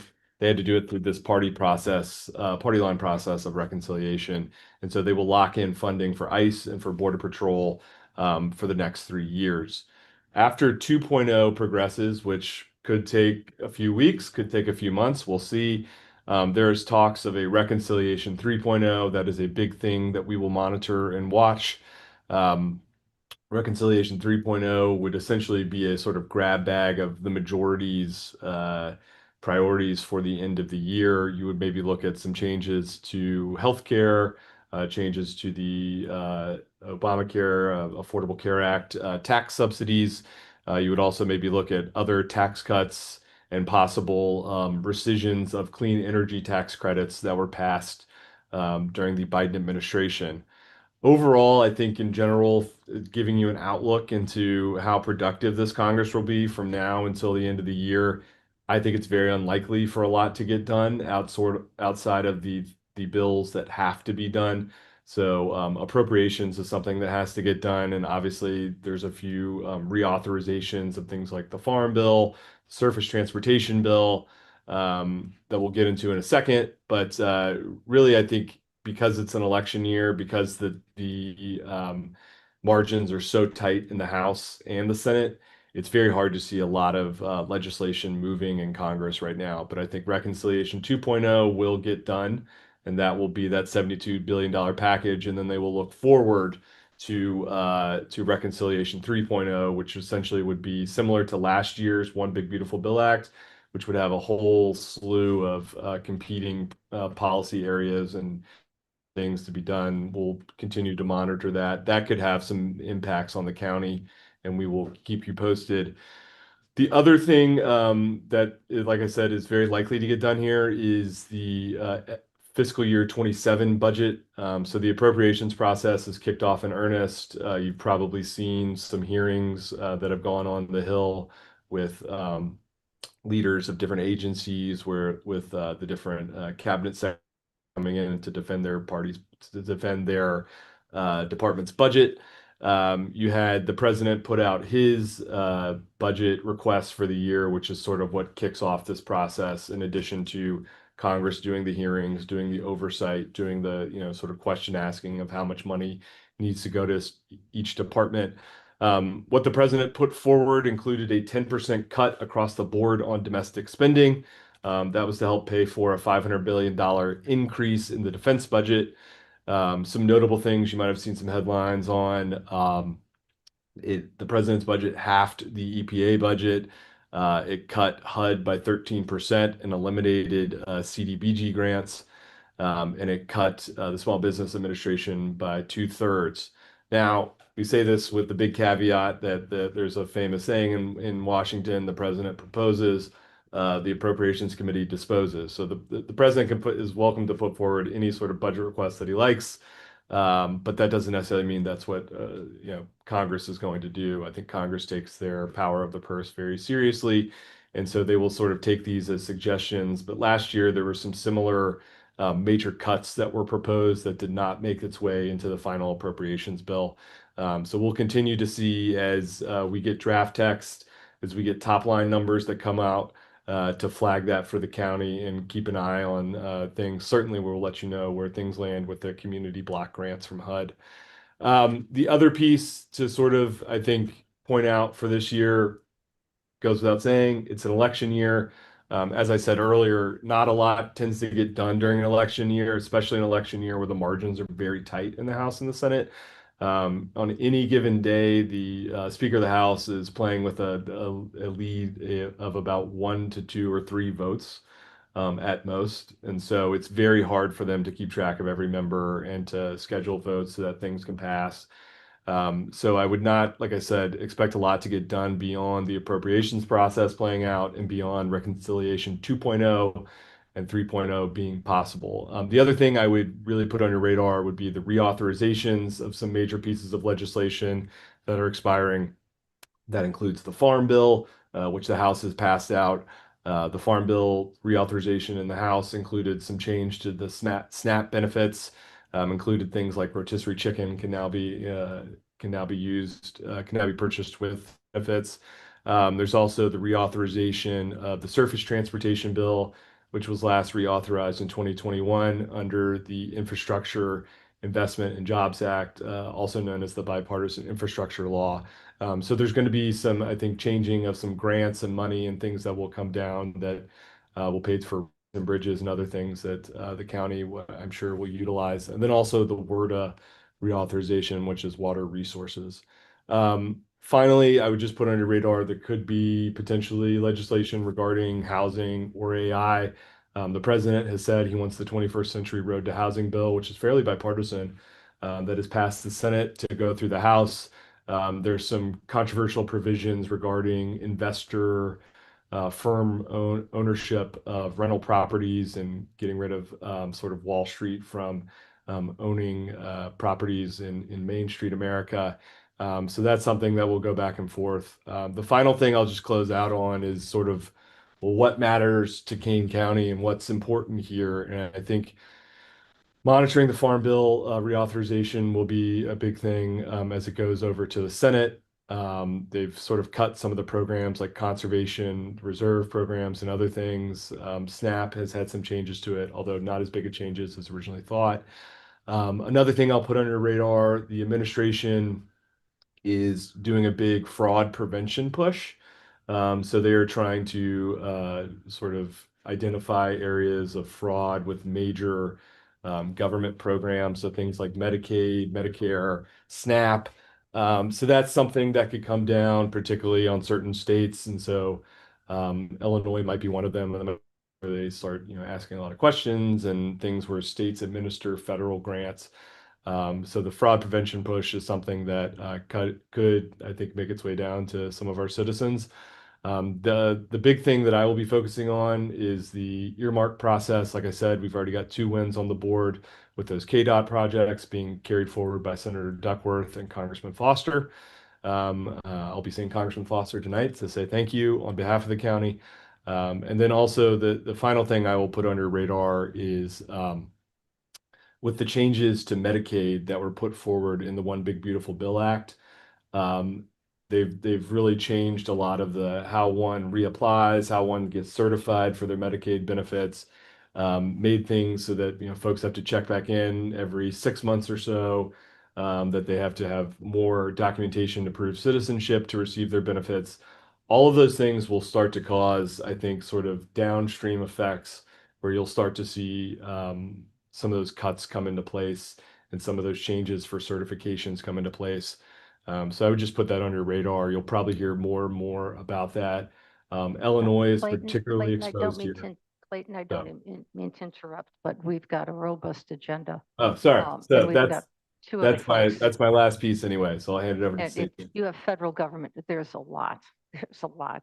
And thank you for being aware, since we just appointed our new members of the Community Development Commission to hear that CDBG grants may be cut for the following year is disheartening. But if we can, let's bring on to our state. Thank you, Clayton. Good luck. Absolutely. Thank you. James, you're up, I think. Yes, good morning, and I can make this fairly brief. Legislature scheduled to adjourn on May 31st in Springfield. So this is really the last 2.5 weeks of the spring session here, which, as you probably know, is usually where about 80% of the work takes place. So I think it's going to be a busy final stretch. And there's a lot of major issues that we are still tracking to see if they come together just in time for adjournment. Would note that we had great lobby days a couple weeks ago with the Kane County delegation, as well as Scott from Emergency Management. So just thank you to everyone with the county that made the trip down to Springfield. It really does make a big difference to have you guys here in person, making those connections face to face. So I'll just run through a couple of big ticket items. Last night, the Senate filed 8 data center related pieces of legislation. We're tracking all of those. I think the big focus is on the frontier models, those big platforms with chatbots like OpenAI, Anthropic, et cetera, making sure there's protections, especially for minors, and just making sure that there's guardrails around AI. I don't think that the state wants to wait for the federal government to take action on artificial intelligence. So I do think there will be legislation dealing with AI that gets done this month. Another big topic that's related is data centers. I know that the environmental advocates are hosting a lobby day on May 30th, that final weekend of session. So they're going to have a big contingency in town. And I believe the industry, the data center industry, is going to have some folks in town this week to do meetings. So both sides are going to be present. It remains to be seen if something is going to come together over the next 3 weeks or if it gets pushed to veto session in November. That's really the big question right now. But I do think that either way, something will pass this year, putting some guardrails on data centers, whether that's requiring them to bring their own generation, water efficiency standards, water and power reporting, restrictions around the use of labor, I do think that a data center bill will come together, but there's still a lot of work that needs to be done. So I'm just not sure about the timing. The other big topic is the build plan, the governor's housing proposal. The Illinois Municipal League filed their own legislation last week, sort of pushing back on the build plan, reinstating local control, putting some restrictions on realtors. So there's kind of a back and forth right now between the realtors and the governor, and then the units of local government that want to retain local control. There was a subject matter hearing in executive committee. Those discussions are still ongoing. So really a big question mark as to whether or not the build plan gets passed this month, but we're monitoring closely. We're partnering with some of the other groups to make sure that local control still is maintained at some level. But there's still a lot of work that needs to be done on housing. Mega projects, you've probably heard a lot about that. That's the Bears proposal that passed out of the House, but it is now slowed down in the Senate. It remains to be seen what the Senate is going to do with that bill. Senate leadership has said that they think it needs more time, they think it needs more work, whereas the governor is really pushing to get this passed. And of course, this relates to a lot of things other than just the Bears and the Arlington racetrack. There's a lot of stuff in there to develop downtown Springfield. And then, of course, this mega projects concept would apply to different parts of the state. Anyone could take advantage of this incentive. So it's more than just Arlington and the Bears. A couple other things I would note, we're still working on the issue of tax sales, which our state's attorney addressed in our last meeting. We are partnering with UCCI. We're still trying to get a bill passed before the end of this month, and we're working with both revenue chairs in each chamber to do so. 911 surcharge that increased in the 911 fee. I know that our police and fire are hoping that that gets done. We are partnering with the House sponsor, but that is a fee increase. And so it's a somewhat controversial vote, and it won't be easy to get that done, but we are working. And then the last piece is that we're still trying to push forward on something to maintain local control with the solar siting. So that issue is tough. It remains to be seen if anything's going to happen, but we are working on language that would allow local control if it intervenes with economic corridors that have been in place by a municipality. So I think that's really the high level points, but we'll keep you posted over the next 3 weeks. I think it's going to be a busy end of session. And right now, the House and the Senate really don't seem to be on the same page. And there isn't a lot of communication between the two chambers. And typically when that happens, it leads to a very chaotic final few days of session, especially when it comes to the budget. So anyway, I know we're rushed for time, but I'll leave it there. And if there's any questions, please let us know. Ms. Molina? Thank you, Madam Chair. James, where are we with negotiating the local distribution fund? I know the governor wanted to reduce our funds. Is that going to come up, or where are we with that? I know that might be a possible reduction that we're looking at. Yeah, that's true. That is certainly on the table when it comes to the budget discussions. I would just say it's still early. Typically, those decisions aren't really finalized until the final week. But that is absolutely a concern. So we're going to have to fight that. I know the IML is very involved, of course. I'll talk to Joe McCoy at ISACO just to make sure that we're working in tandem with Joe. But it's a good question, and that's certainly a concern for everyone all over the state. It's a huge concern. Anybody else? All right, I would like a favor. Could you please give us the bill number for the tax sales so we can take a look at it? So we can track it. I don't think we have language finished yet, right? That's correct. We're still working on language. We just have 2 vehicles in each chamber. But the final language for this fix has not been drafted yet. All right, as soon as it gets done through Ms. Gums, she can send it out to all of us so we're aware of it and Of course. understand what that bill means for Kane County. Anything else? Kent, did you have anything there? No, I don't have anything to add after what James just summarized. All right, thanks, guys. I appreciate you so much. Yes. Madam Chair, I'll give it back to you. I think we have a question. Okay, thank you very much. Oh, wait, Mr. Gripe has one. Thank you. James, again, appreciate you both. Microphone, is it on? There you There, go. okay. And I know you could probably do a seminar on this, so we're tight for time, but it seems like the state is more and more interested in taking away local control. And for a long time, seemed to be working fine. What's going on? Why are they doing this? If It's I a good may, question. let James answer if he can real quick, and then Ms. Gomes, please. Well, I was just going to say, I came from a meeting with Representative Brad Stevens, who's the mayor of Rosemont, and he was saying the same thing. And I think he's frustrated as well. I think obviously when it comes to housing, there is a massive shortage of affordable housing, right? And when it comes to renewable energy, there's a massive shortage of energy capacity in Illinois. And so when you get these issues that percolate for several years, there's a push to have statewide control and to essentially force change at the local level.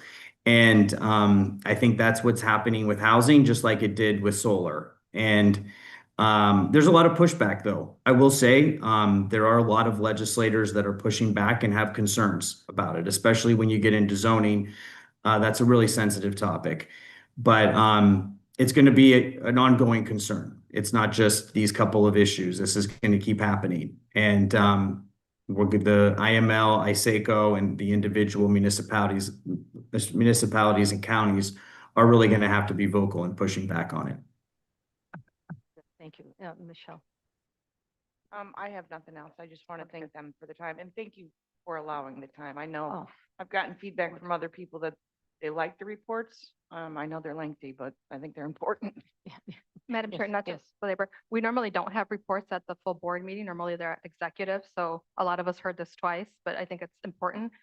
One thing I wanted to add with what Mr. Gripe said is a lot of other municipalities and counties are putting proclamations together to push back on the trend to remove local control from local government, especially with zoning. So that might be something our board might want to look at, is just to put a proclamation or a resolution together, pushing back on that trend that's happening in Springfield.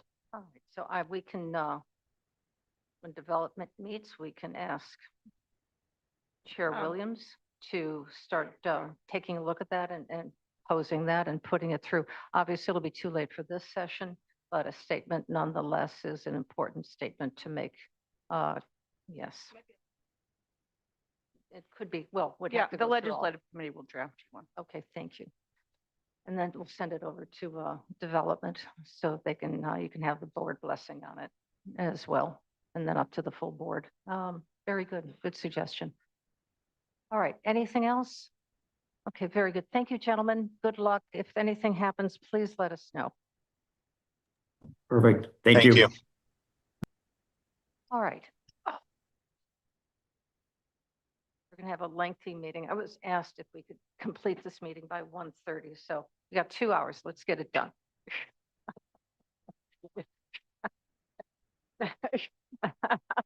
Let's get this done. All right, we're now moving on to the consent agenda, ladies and gentlemen. Would anybody like to pull an item off consent? I'm looking to the right. Yes, miss. Yes, please.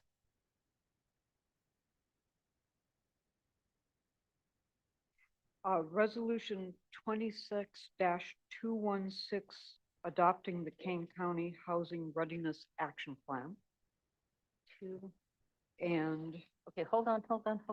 okay. It's on page 3, under development. Okay. And then under finance, about halfway down, ordinance 26-227, authorizing the fiscal year 2027 non-union cost of living wage increase.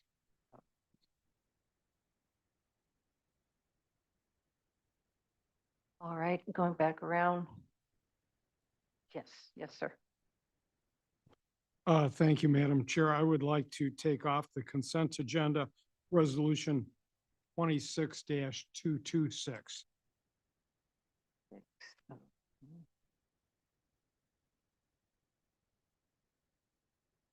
Okay, and Mr. Surtis, yes. 26-243.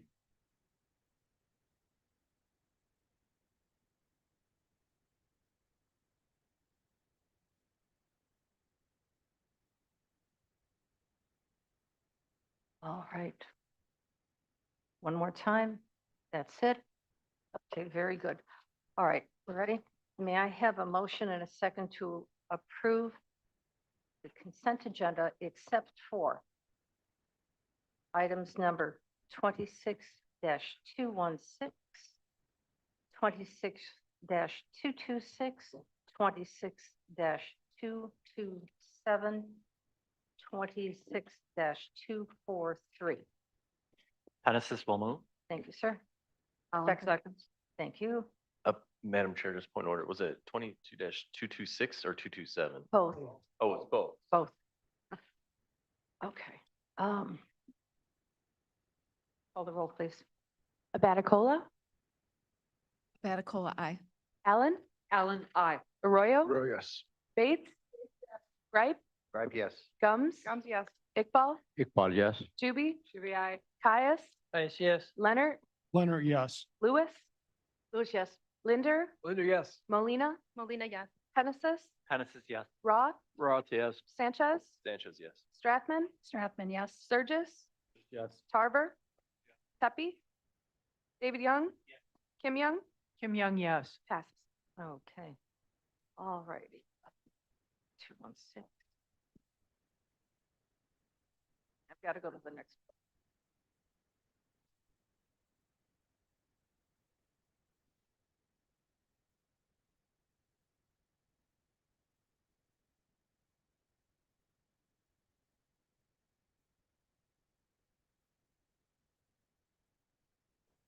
All righty. Can I please have a motion and a second to discuss and possibly approve item number 26-216? Molina moves. Thank you. Second, please. Sanchez, seconds. Okay. Yes, ma'am. Thank you, Madam Chairman. This is Alan speaking, and what I'm proposing is to table this Housing Readiness Action Plan for 30 days, and I'd like to explain why. 30 days would be until our next meeting in May. June, sorry, June.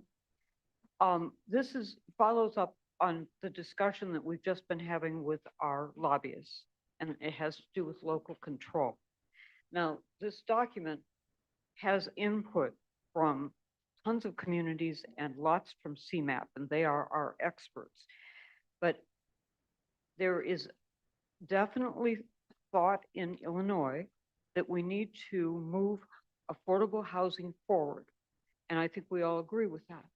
And in places like Elgin, we have done a lot of that where we have taken old buildings and redone them and the property around them and turned them into more affordable housing. And we try really hard to do infill, because with infill, you already have your infrastructure in place. And so you're taking something old and making something new. However, the movement that's coming down has to do with pushing state intent over local ordinances. In Elgin, in the Tri-Cities, in Aurora, we have a lot of old neighborhoods, and we've worked very hard to try and protect the character of those neighborhoods by getting our cities, our municipalities, to pass zoning to protect us. Let me give you an example. When a lot of these communities were built, there were no cars. So now we have the problem that everybody has two cars. And one of the zoning things that we work on is to try and make sure that we have at least modest plans for dealing with all the extra cars.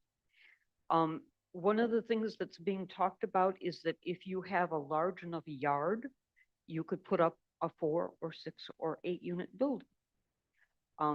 In old neighborhoods, you have tiny little yards, and then you have great big yards, and maybe you could put that building on a great big yard, but in a tiny little yard, it's not going to work very well. Also, after World War II, a lot of our housing was broken up to try and provide more housing for the returning vets until they started their families and moved out into the suburbs. We've spent 40 years trying to restore those buildings to original use as much as we can to protect the integrity of the old neighborhoods. And that's what we want to continue to do. So I have read through this and there's a lot of input from Elgin, from Aurora, but I would like to read it again, coming from the direction of, are there protections for these areas that we've been working on for so long and so hard? And I would just like to have the extra 30 days to have that discussion among ourselves and with our experts and make sure that we have those protections built in, which is why I'm asking to table for 30 days. The table vote require a second? Yes, it does. Sergi. Yeah, okay. I believe she meant postpone. Postpone. Table will mean it Okay. Postpone, please, for 30 days. till the next board County meeting. board, county board meeting in June. Okay, thank you, Ms. Allen. Ms. Juby? Is this a time-sensitive thing? Can this go another 30 days?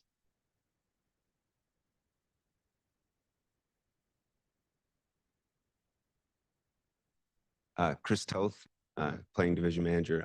Yeah, thank you for that question, Board Member Juby. Yeah, one of the reasons we were putting this forward today, because part of this plan's next steps are local technical assistance that our local municipalities have applied for under this Housing Ready Action Plan. And so that cannot start until we have approved and adopted it as part of the county's, the county board. Can you explain what that is a little bit, a couple more sentences? Absolutely. So once the plan is adopted, let me take one step back. We opened up a call for our Kane County municipalities to create their own housing ready action plans for their municipality. But that hinges on the adoption of the Kane County plan. And each municipality that has applied for this local technical assistance will then create a personalized plan for their municipality under the guidance of the action plan. And that provides local direction for their local control. Yes. Very good. Ms. Allen, I hope that helps. That was very informative. Anybody else? Yes. Yeah, I need a Mr. Cole. clarification. Chris, yes, just stay up there, Chris. Yeah. I'd like to know if this plan is applicable to unincorporated area or the whole county. The way you are saying it is applicable to the whole county. Do we have jurisdiction on cities? No, we don't. As it was mentioned earlier, this document was created with the input of some King County municipalities, but I'm looking at the steps. This is more of a guidance of policy versus actual actionable items. You know, we have looked at the plan and there's a lot on here that we can do moving forward as a county in partnership with municipalities. But there's also things on here that municipalities can pull and choose to create their own list. In the back of the actual plan is an example of a checklist that a municipality could create that would be tailored using different items in the plan to satisfy what they're looking to do with housing. With regards to your question, Mo, for all intents and purposes, the unincorporated area would where any housing policy that we create would be directed to.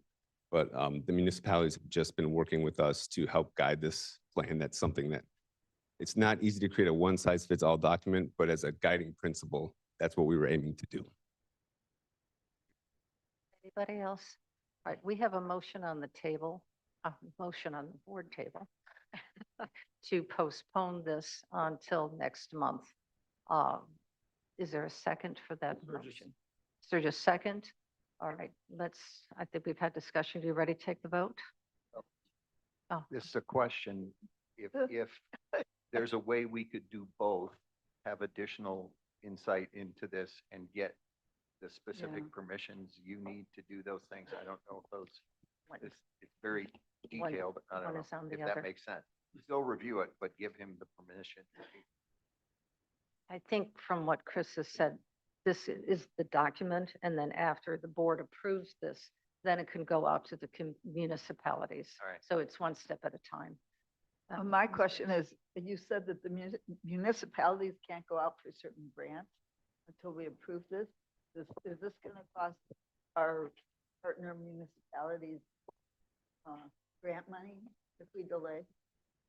There's not funds at odds here. It would be just the timing for the technical assistance. It would delay any technical assistance that our partners at CMAP would be able to provide for our municipalities in creating their own housing readiness plan. That would be delayed by 30 days. I'm a little torn. I want to help Ms. Allen and I want to help our municipality, so I feel a little confused, so. Okay, Ms. Allen? For what it's worth, the city of Elgin is reaching out to the neighborhood groups, asking for support for delay, consideration, how to deal with what's coming down from the state about overruling municipal zoning.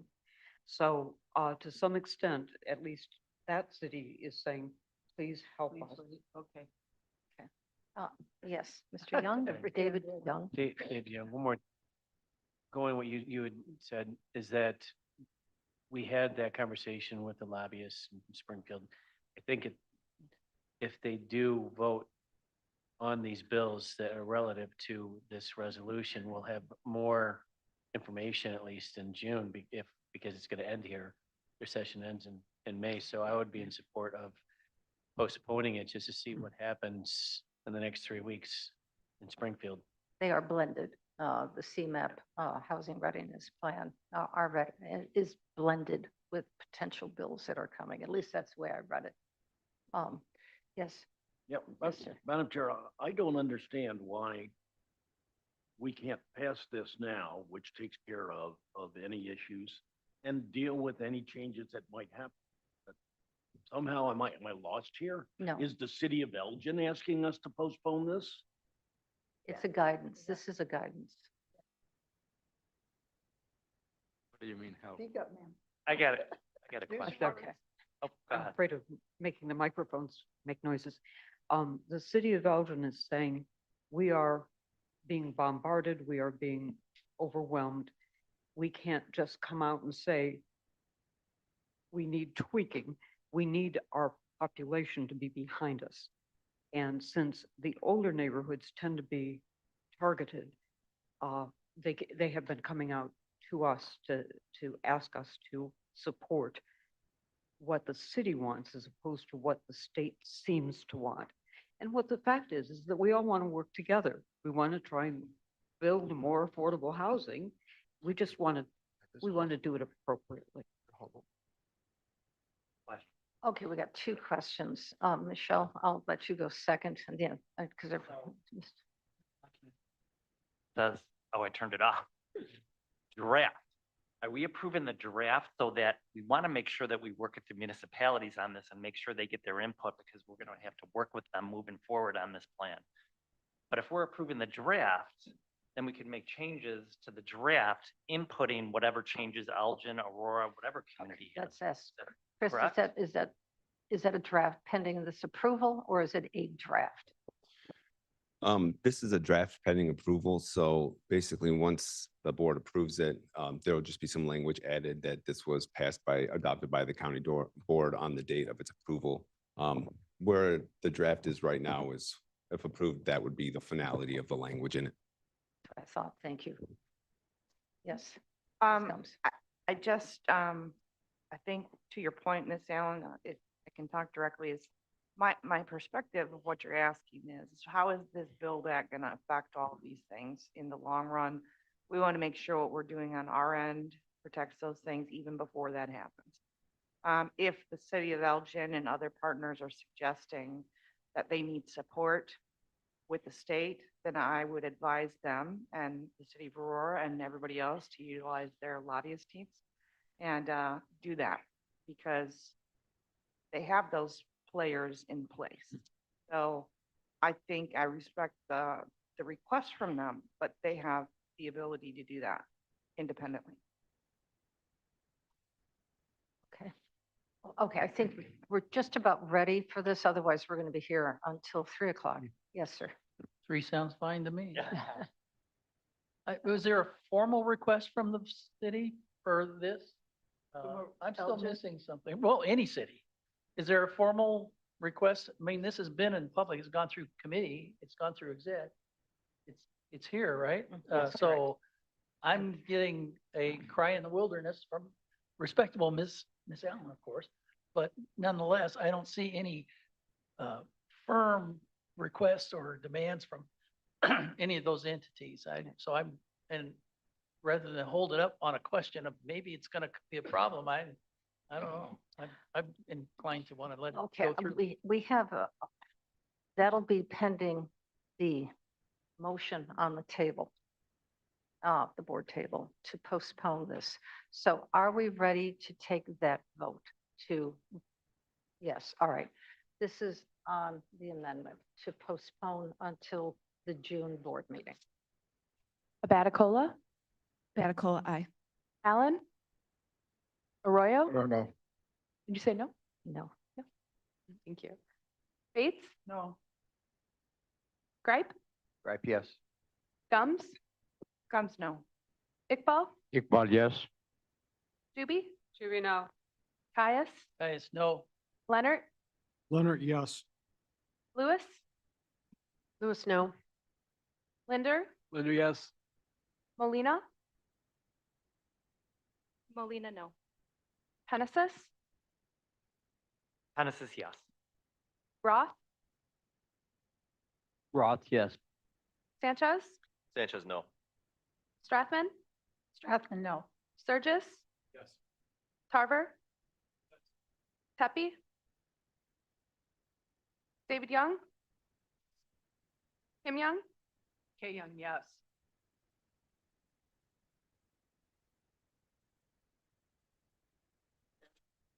yes, passes, 12 to Okay, 10. so this, it is going to be postponed until the July or June meeting. Are we ready to take the vote now? No, we don't need to. So sorry, took you're the absolutely right. Okay, very good, very good, okay. All right, I do want to, before we leave, conversation about the city of Elgin, documentation shows that the city of Elgin has the highest propensity of affordable housing within Kane County. So they've been very successful for their efforts. Yes, ma'am. I would like to also add that it is not just the older neighborhoods. They're building new affordable housing. as Correct. well. It's just, I'm talking about the whole city of Elgin, whether old or recently developed houses. So they're doing an effective job on that. Okay, next item. May I have a motion and second to discuss and potentially, you all right? Yes, she's okay. Okay. Next item is resolution 26-226. Motion, please. Leonard will move. Mr. Leonard.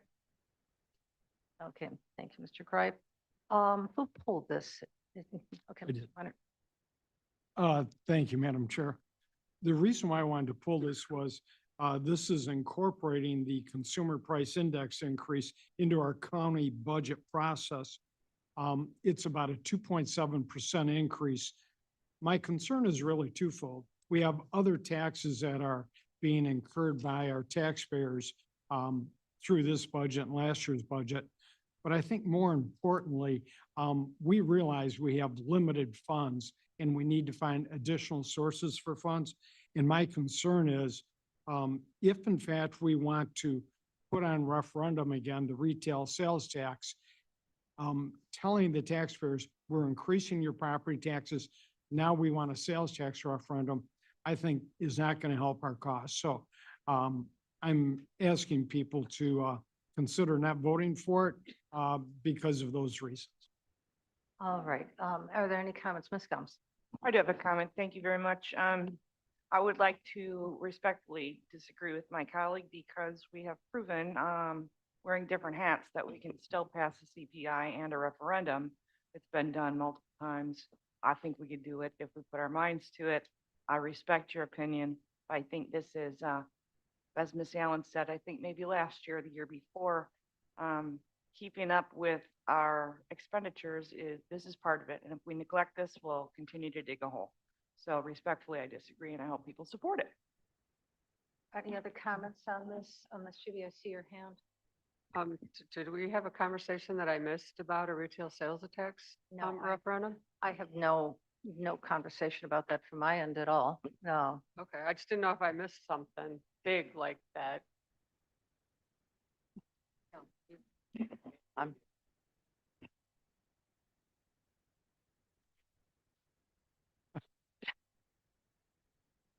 Yes, yes, sir. Thank you, Madam Chair. Tepe here. On occasion, Mr. Leonard and I disagree. This is one matter where we disagree.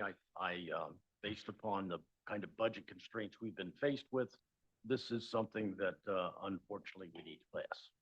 Thank you.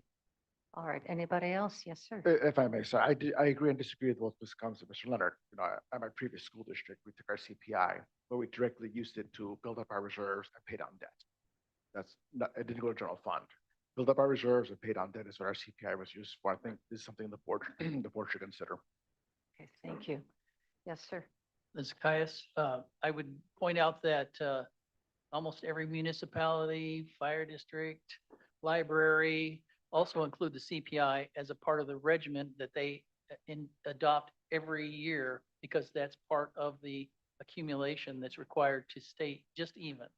So as a best management practice, I say we do it. Thank you. Yes, sir.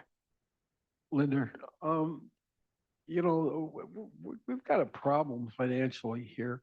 And a lot of it has to do with the fact that we took a pass on CPI for 10, 11 years. Maybe it was 12, I'm not sure. One day it would be nice to get back to that place that we could take part of the CPI or not take it at all. But we're not there yet. And in fact, one of the problems that's we've had some side discussion on is that we're funding general fund activities out of Riverboat because our general fund doesn't have the money for them. We can't afford to take a pass on this at this point.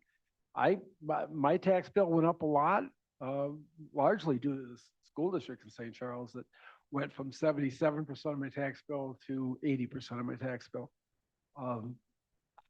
But you know, we're people who have problems with the tax bill have problems with their school districts and other places. They just happen to be louder here. We can't afford to take a pass on this. Okay. All right. Anybody else are ready to take the vote? The one thing I would like to just correct, Kane County has very low debt. We very minimal debt right now. I believe it's like $15 million. I mean, within that range, it's tiny. So we're basically debt free. Madam Chair, if I may ask, Aurora here, what's our current reserves at? Yes, yes, sir. Finance. You know, I'd be happy to give a general answer to that, Alex, if that's all right. We have about 17 million in special reserve that we could use towards balancing the budget right now. Our hope is that this year we won't have to use any of those reserves, or if we do, very little. So that's where we're at right now. That's So how many months does that last us? If we were flat broke today? It'd be a different story, correct? 27. Madam Chair. Okay, yes, all right, yes.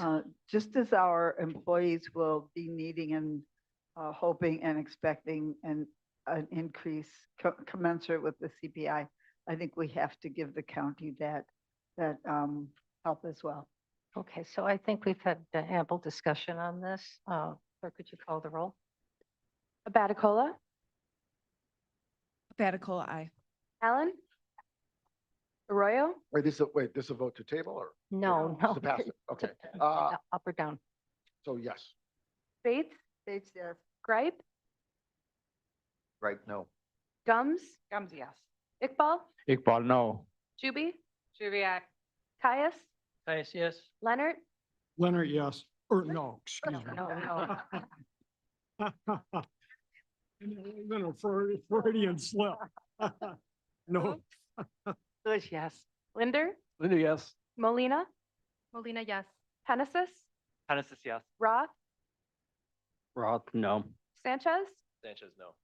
Strathman, Strathman, yes. Surges, Tarver, Tepe, Tepe, yes. David Young, No. Kim Young, K Young, yes. passes with 7 noes. Sorry. 7. I'd like to change my vote. All right. I thought we were voting on it to, I want to change it to. Okay. Passes 8 noes. 8 noes. Okay, very good. I was surprised when you voted for that. It was cheering. All right, very good. Now, we have another fiscal item to talk about. May I have a motion and a second to approve item 26-227? Linda will move. Rachel second. Thank you. Mr. Sturgis, I think you pulled this. Yes. Who pulled this? Miss Allen. Oh, Mal, there you are. Look, okay. Alan speaking. I want to propose an amendment to this resolution, which changes the amount from 2.5% to 2.7% commensurate with the CPI. And my reason for doing that is this. We want to treat all of our employees as fairly as we possibly can. And we all know that our union side has multi-year contracts with much larger increases built in, with step increases and uniform increases and so on. So I fear that what we have seen is that some of our people have those protections and their wages tend to go like this. And there have been years when our non-union people have not gotten any increases at all. And their path tends to go like this. And I would just like us to do what we did in the past, which was we would mimic with our non-union people the CPI increase as a contribution to their lives as they live them every day. Is there a second? Okay, we have a second to amend. Juby, from- second. Thank you. Juby, all righty. So we have a motion and a second to amend this to 2.7. Is there any discussion on raising this? Yes, ma'am.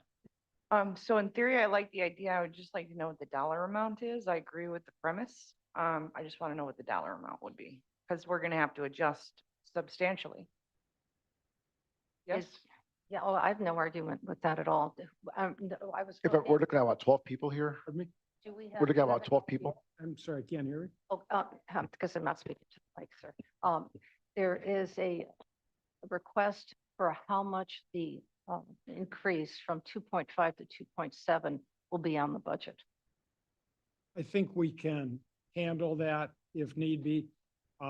If the board as a whole votes to increase it, Mr. Tepe, the finance committee, and myself will work it out.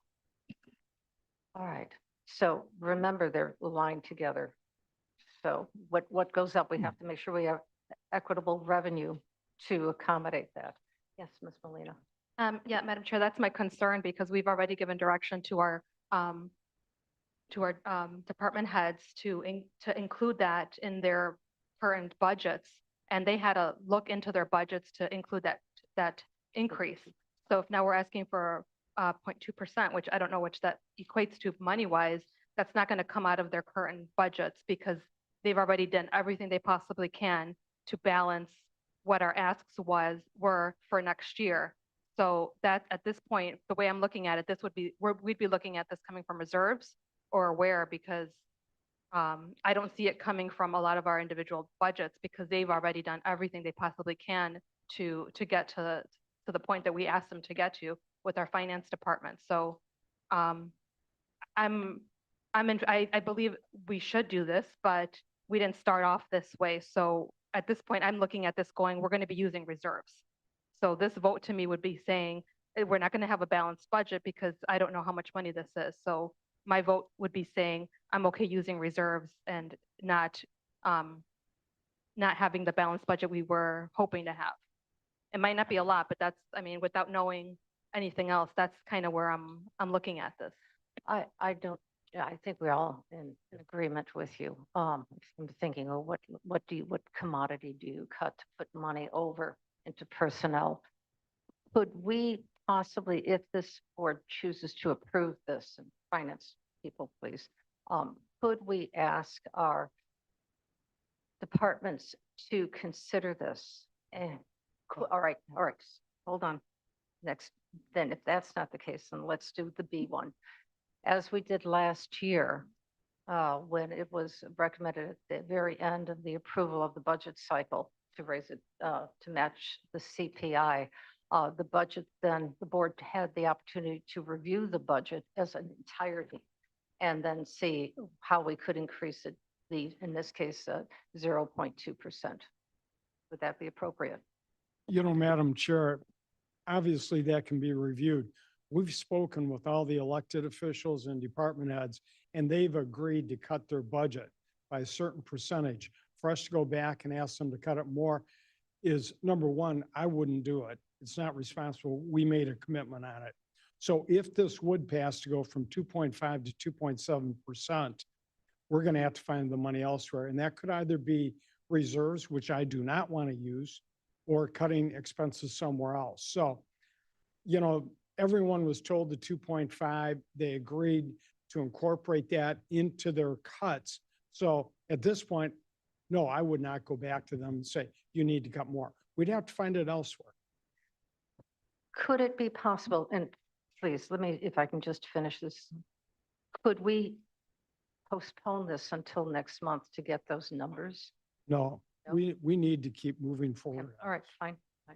fine. I'm wondering, could we postpone it to the end of this meeting? In which case we could ask Ms. Hopkinson if she's in the building to give us the number that the rise would be. I do not know if she's Just here. till the end of the meeting. I don't think that's going to be a number she has. It's going to be every single department head who put in their budgets will now have to look at their employees and say, we have to find an extra 0.2% or what that 0.2% is. I No, think, or we could take it out of reserves. We would just know how much was coming out of reserves Well, when the we board vote on does have that authority to do that. Finance committee has that authority to do that. Yes, No, sir. but we don't know what the. Okay. Thank you, Madam Chair. Yes. I want to reiterate what Ms. Felina and Mr. Leonard has said. A tremendous amount of work has been done by our department heads and by our elected officials in coming up to this particular budget. To have this particular discussion and say we're going to, you know, throw out the attempts that have been made by all of these people to give us an effective budget is I think, unfortunately inappropriate. We need to move ahead based upon the way that we've done, not continue to try to micromanage certain parts of it. Okay, it's time for us to move ahead, and this has been done pretty logically so far, in my opinion. Thank you. And if I can follow up, every time we raise compensation, so does everything else go up. Retirement fund, et cetera, et cetera.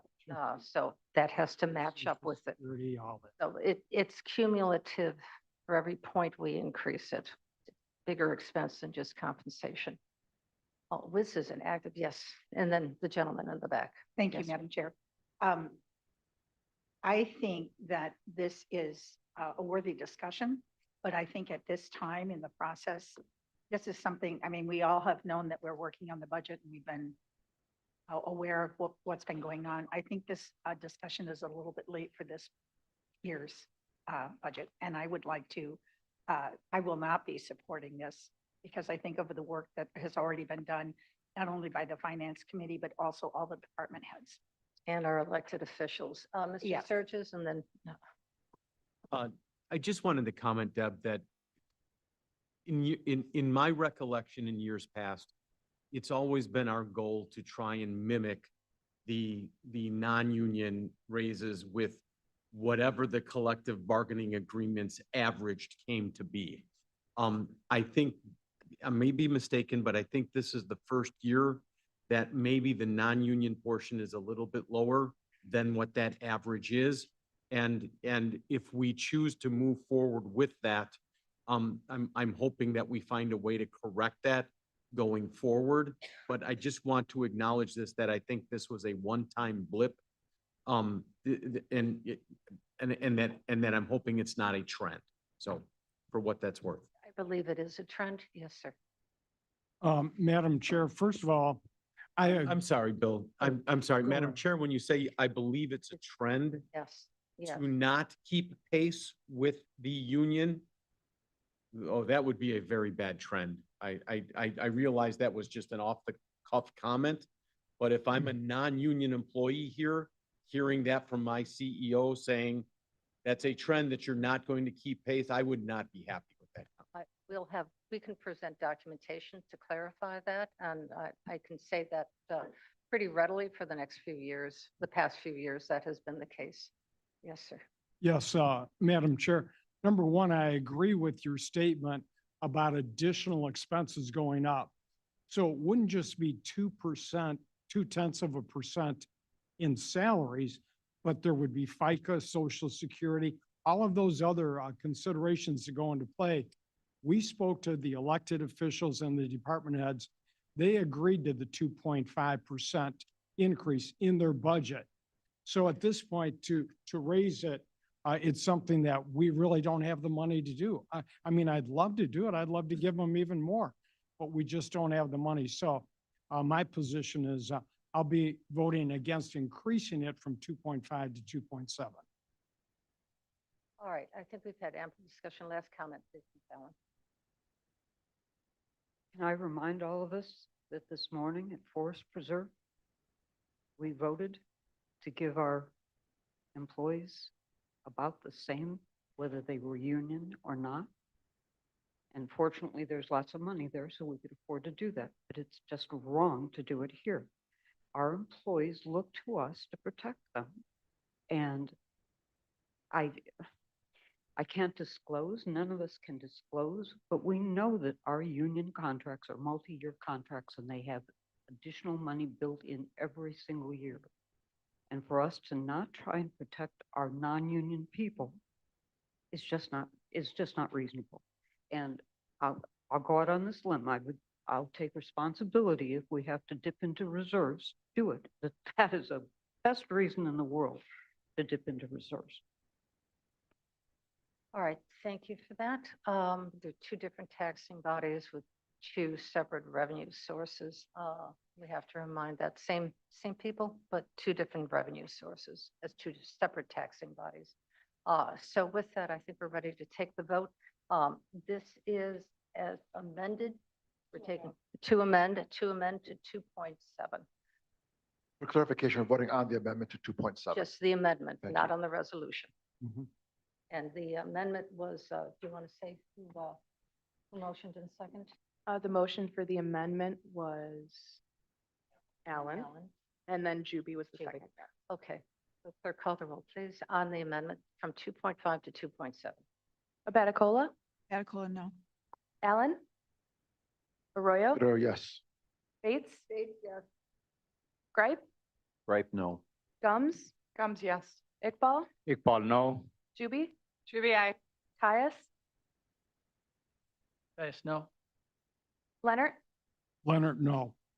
Lewis, Lewis, no. Linder, Linder, yes. Molina, Molina, no. Hennessis, Hennessis, no. Roth, Roth, no. Sanchez, Sanchez, no. Strathman, Strathman, no. Surges, No. Tarver, Tepe, No. David Young, Kim Young, K Young, no. fails. Okay, so now we have a resolution on the table. Are we thoroughly discussed? Let's take the roll. And this is to keep it, the budget at 2.5% for non-union increases. Okay, Linder made the motion and Bates seconded. It is Abaticola. Can you repeat that? Okay, here we go. It's ordinance 26-227, authorizing fiscal year 2027 non-union cost of living wage increase at 2.5%. Remember last year. Allen, Arroyo, Pero yes. Bates, Gripe, Gripe, yes. Gums, Gums, yeah. Iqbal, Iqbal, yes. Juby, Juby, aye. Caius, Guys, yes. Leonard, Leonard, yes. Lewis, Lewis, yes. Linder, Yes.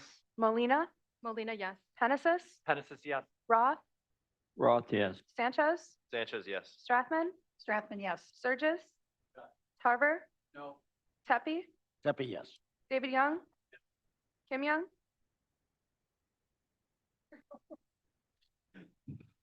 the original This is at 26, 2.5. 227.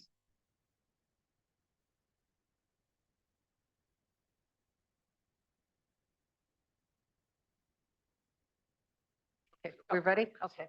All right. We got it. Passes with 3 noes. Okay, okay, very good.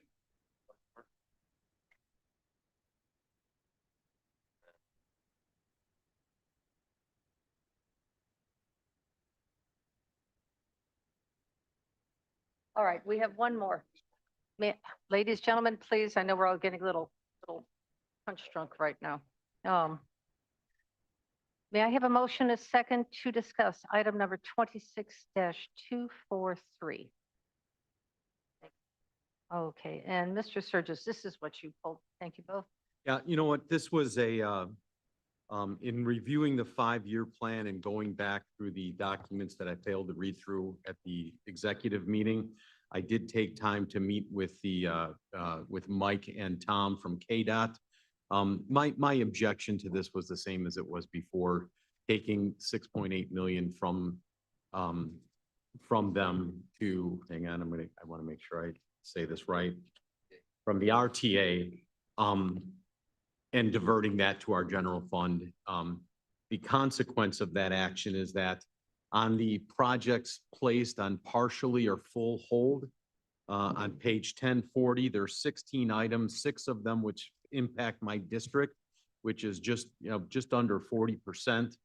But the Huntley Road, Randall to Sleepy Hollow, Randall Road at Highland intersection, Randall Road at Huntley Road, safety improvements, Randall Road at the I-90 interchange, phase 1 and phase 1 engineering and bridge replacement, Randall multimodal corridor bike, Tyrell Road, Raymond Drive and Mason Drive. I mean, 40% of these are just under 40% are specifically in my district. You know, I will be voting no to this, and I'm not trying to grandstand. I'm just wanted my opinion on the record. Budgeting is very, very hard. Very, very hard. And I hear you. It's very unfortunate, very unfortunate. And Miss Molina, I appreciated the swift kick in the butt last week, and I did do my homework. Thank you. All right, so we appreciate that comment for all. So is there any other discussion on this? Yes, Madam Mr. Chair. Iqbal. Yeah, I agree with Mr. Sturgis that 15 projects have been taken off, and they not only affect his district, but all districts. Every district is affected by that. So that's unfortunate, but at the same time, last year I opposed it. The RTA budget, which is right now here, again being presented, is 26-231. That is the proper item if you want to say no to that. But no one had raised a question. No one raised a question on that one. Yes, yes, ma'am. Madam Chair, I have I guess a question. I don't know if our finance duo over here can help answer this, but last year the board decided to increase our gas tax to 8 cents. That takes effect July 1st, I believe, or June 1st. That was the reason of that, the reason that was given during that discussion was that was supposed to help assist KDOT to kind of be whole again after the removal of the RTA sales tax.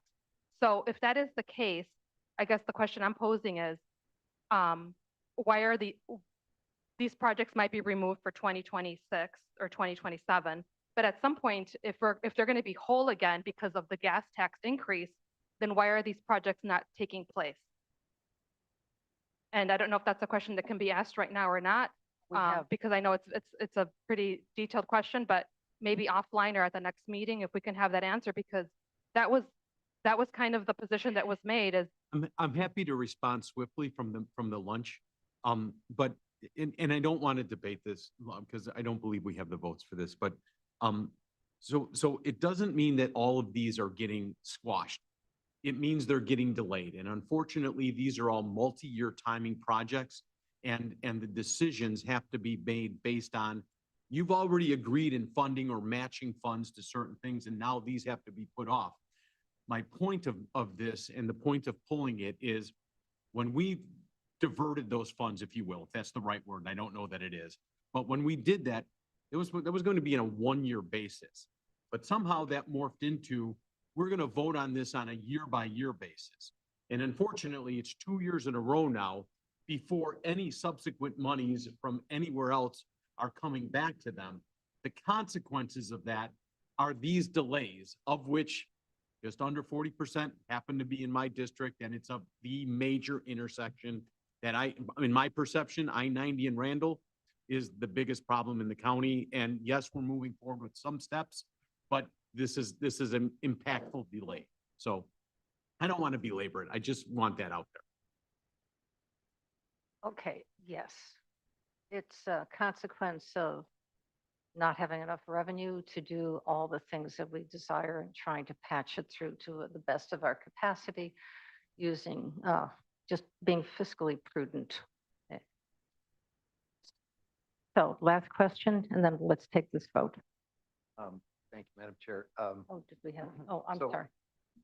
Yeah, my question is, if we vote no to not approve the 5-year plan, what replaces it? Now, Nothing. 20, yeah, how about the 2-year plan? But they have to go 5 years out. They have to go 5 years out. Those are the projects. Thank you, Madam Chair. Tepe here. I want to point out that Mike and Tom are in the audience, so they'll quickly be running up to the mic when I start saying things that are not totally correct. But let me address this. First off, by law, we are required to come up with a 5-year plan. Okay, so that's one of the things that we are required to do. Second is that there were a tremendous number of departments and electeds that have been affected by the budget changes. Okay, so coming back and revisiting individual items or points that had been looked at in total and come up with a solution, makes it very difficult to react to, because if we change this one thing, then we need to really go back to the architecture of the overall plan. And the third point is that the gas tax, the passing of the gas tax increase did not totally replace the RTA funds that were reallocated. Okay, so Tom and Mike, and we had a long meeting yesterday, and Tom and Mike and I, and this is one of the items that Tom in particular has worked hard on. We don't want to cut back on anything. But going forward, this county needs more revenue. And I can guarantee you in the next 2 years coming forward, it's going to be a harder discussion than the one today. So these projects are not off the books, they're just being delayed. And it's a problem with revenue. And if we don't face that, the county is going to be faced with harder choices in the next 2 years. I Thank would you. agree. Mr. Tarver? Thank you. I do realize that you did say final comment, but I do Good. feel like this needs to be said, very similar to what Mr. Surges said. We have a section here in Batavia that shares District 10 and District 11, where we have an improvement plan for Fabian Parkway and Route 31. Not only do we have a lot of accidents at that intersection, but we have a lot of fatalities. And I appreciate the work that Mike and Tom have done, because I think that they're coming out to a location in Batavia to kind of talk with the residents. But I'm very concerned that this is going to be tabled and we're going to be sharing information with our constituents or residents who are very concerned about this intersection. And then we're going to tell them we don't have the funds. So while I agree with the opportunity of putting together a 5-year plan, I think somehow, and I can't even imagine to say how they did this, because this is definitely above my wheelhouse, but you have a section here that has caused extreme harm and accidents and fatalities. And I would vote no, because I would not want to have this part of that 5-year plan, specifically knowing that we're communicating with our community about this and not being able to do this for at least another 5 years. So I'd be voting no with Mr. Surges as well. All right, thank you. If I can make a comment, I pulled out our Kane County financial policy document. I've been taking a look at that, and number 2, so obviously it has a depth of importance. I'll just read the first sentence. It shall be the intent of the county to perform multi-year budget projections by fund to ensure the county prepares for a future financial plan. Now, we know that transportation is required by law to have it a 5-year plan. They are following our financial policies set forth. So they are just doing what is required of them. this is the 5-year plan. If additional monies can come in, I'm sure they will gladly amend this to do any kind of road improvements that they have the resources for. We will support that. I'm sure that Mr. Tepe will be gladly supporting all of this, as all of you would, to get these projects funded. But until that time comes and we have extra funding, this is what we have to do. And this has been passed by your financial policies and by state law for them to have a 5-year plan. So I'd like to call the vote. Abaticola, Batacola, aye. Allen, Arroyo, Arroyo, yes. Bates, Gripe, Right, yes. Gums, Gums, yes. Iqbal, Iqbal, no. Juby. Juby, aye. Caius, Yes. Leonard, Leonard, yes. Lewis. Lewis, yes. Linder, Lulu, yes. Molina, Molina, yes. Hennessis, Pettis, yes. Roth, Roth, yes. Sanchez, Sanchez, yes. Strathman, Strathman, yes. Sturgis, Or just no? Tarver, Carver, no. Tepe, Jeppy, yes. David Young, Yes. Kim Young, Yes. passes 4 noes. All righty. So I know that concludes all the items on our consent agenda. We were going into executive session, but I think this is a perfect time to take a 10-minute break. So what time Madam is it? Chair, Gums will ask for a 10-minute recess. All in favor? Aye. Oh, very good. I'll see you in 10 minutes. That's at 12:30.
Yeah. Dude, you're worrying me.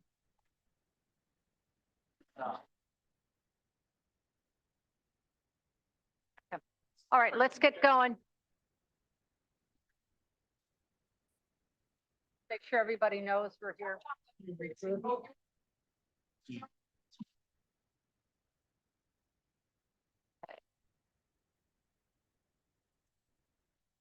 All right, ladies and gentlemen.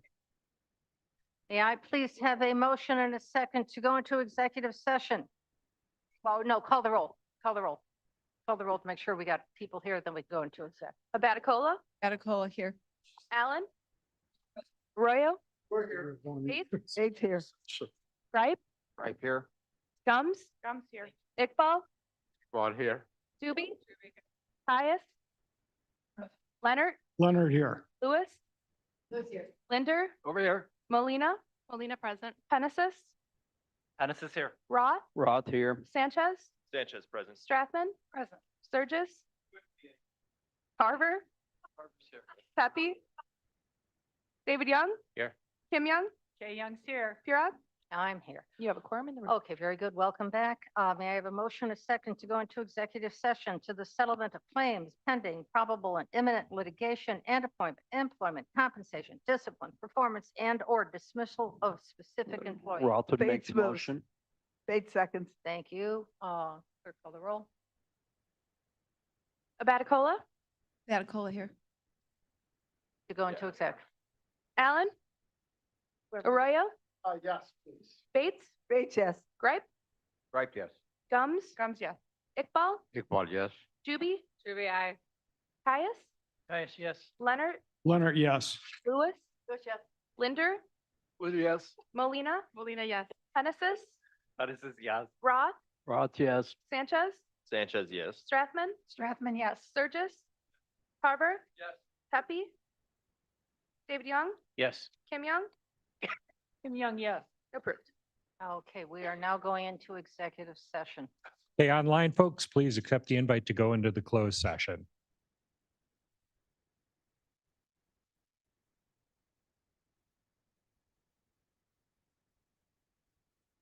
Foster, I have you online. Are you dropping?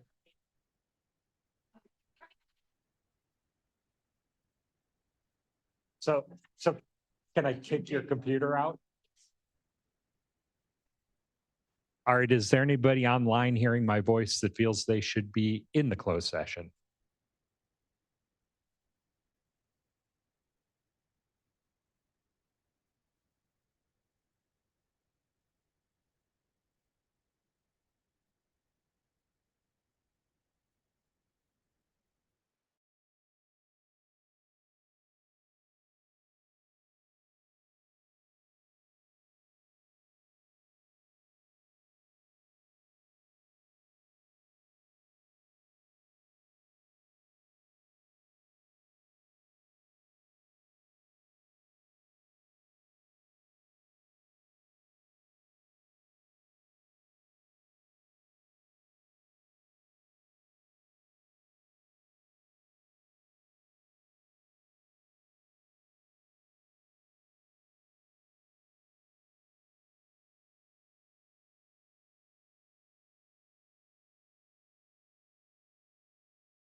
Stay at 4 hours.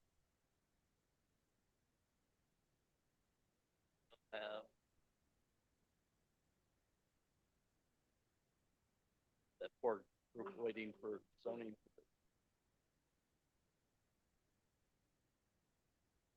Yeah. That one thing, just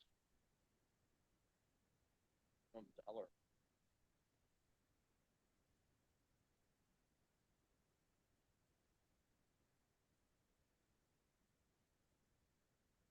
Next, after voting open session.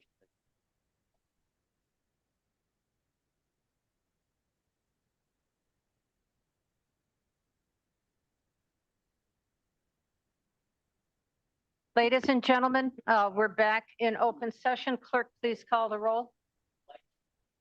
Abaticola, Batacola here. Allen, Here. roll call. Stay here. Say yes. Yes. Arroyo, Bates, Gripe, Right here.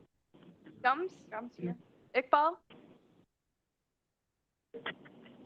Zuby, Zuby here. Caius, Caius present. Leonard, Leonard here. Lewis, Lewis here. Linder, Linder here. Molina, Molina present. Hennessis, Tennis is here. Roth, Roth here. Sanchez, Sanchez present. Strathman, Present. Sturgis, Tarver, Pepe, Deputy David Young. Oh. David Young. Kim Young. Kim Young's here. You do have a quorum in the room. Okay, we do have a quorum. Okay, very good. We'll try to get through the rest as quickly as we can. May I have a vote on settlement approval in case numbers 17WC 028724 in the amount of $39,613.35. Linder moves to Strathman, approve. Thank you, Mr. Linder. Who's second? Okay. Strathman. Let's take, ready? Take the roll. Abaticola, Batacola, aye. Allen, Arroyo, Gripe, Gums, Gums, yes. Juby, Juby, aye. Caius, Caius, yes. Leonard, Leonard, yes. Lewis, Linder, Linder, yes. Molina, Molina, yes. Hennessis, Tennis is yes. Roth, Sanchez, Sanchez, yes. Strathman, Yes. Tarver, Pepe, Pepe, yes. Kim Young, Kim Young, yes. passes. Okay, thank you. May I have a motion or and a second to approve the settlement in case number 23WC018226 in the amount of $13,977.15. Motion.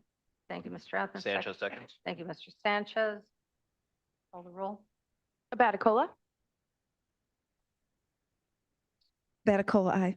Allen, Arroyo, Gripe, Right, yes. Gums, Gums, yes. Iqbal, Juby, Juby, aye. Caius, Caius, yes. Leonard, Leonard, yes. Lewis, Lewis, yes. Linder, Linder, yes. Molina, Molina, yes. Hennessis, Tennis is yes. Roth, Roth, yes. Sanchez, Sanchez, yes. Strathman, Strathman, yes. Tarver, Tarver, yes. Pepe, Pepe, yes. Kim Young, Kim Young, yes. passes. That passes. Very good. Now I have a motion and a second to approve item number, resolution 26-253, authorizing contract for consultant services to provide an operational assessment for Kane. Thank you, Ms. Gums, Williams. second. Thank you, Ms. Gums. Clerk, call the roll. Abaticola, Batacola, aye. Allen, Arroyo, Bates, Gripe, Gums, Gums, yes. Iqbal, Juby, Juby, aye. Caius, Caius, yes. Leonard, Leonard, yes. Lewis, Linder, Linder, yes. Molina, Molina, yes. Hennessis, Tennis is yes. Roth, Roth, yes. Sanchez, Sanchez, yes. Strathman, Yes. Tarver, Pepe, Mr. Tepe, Pepe, yes. Pepe, yes. David Young, Yes. Kim Young, Kim Young, yes. passes. Okay, very good. Now we have a zoning petition I will turn this over to Mr. Iqbal, who is going to be speaking on behalf of Mr. Williams.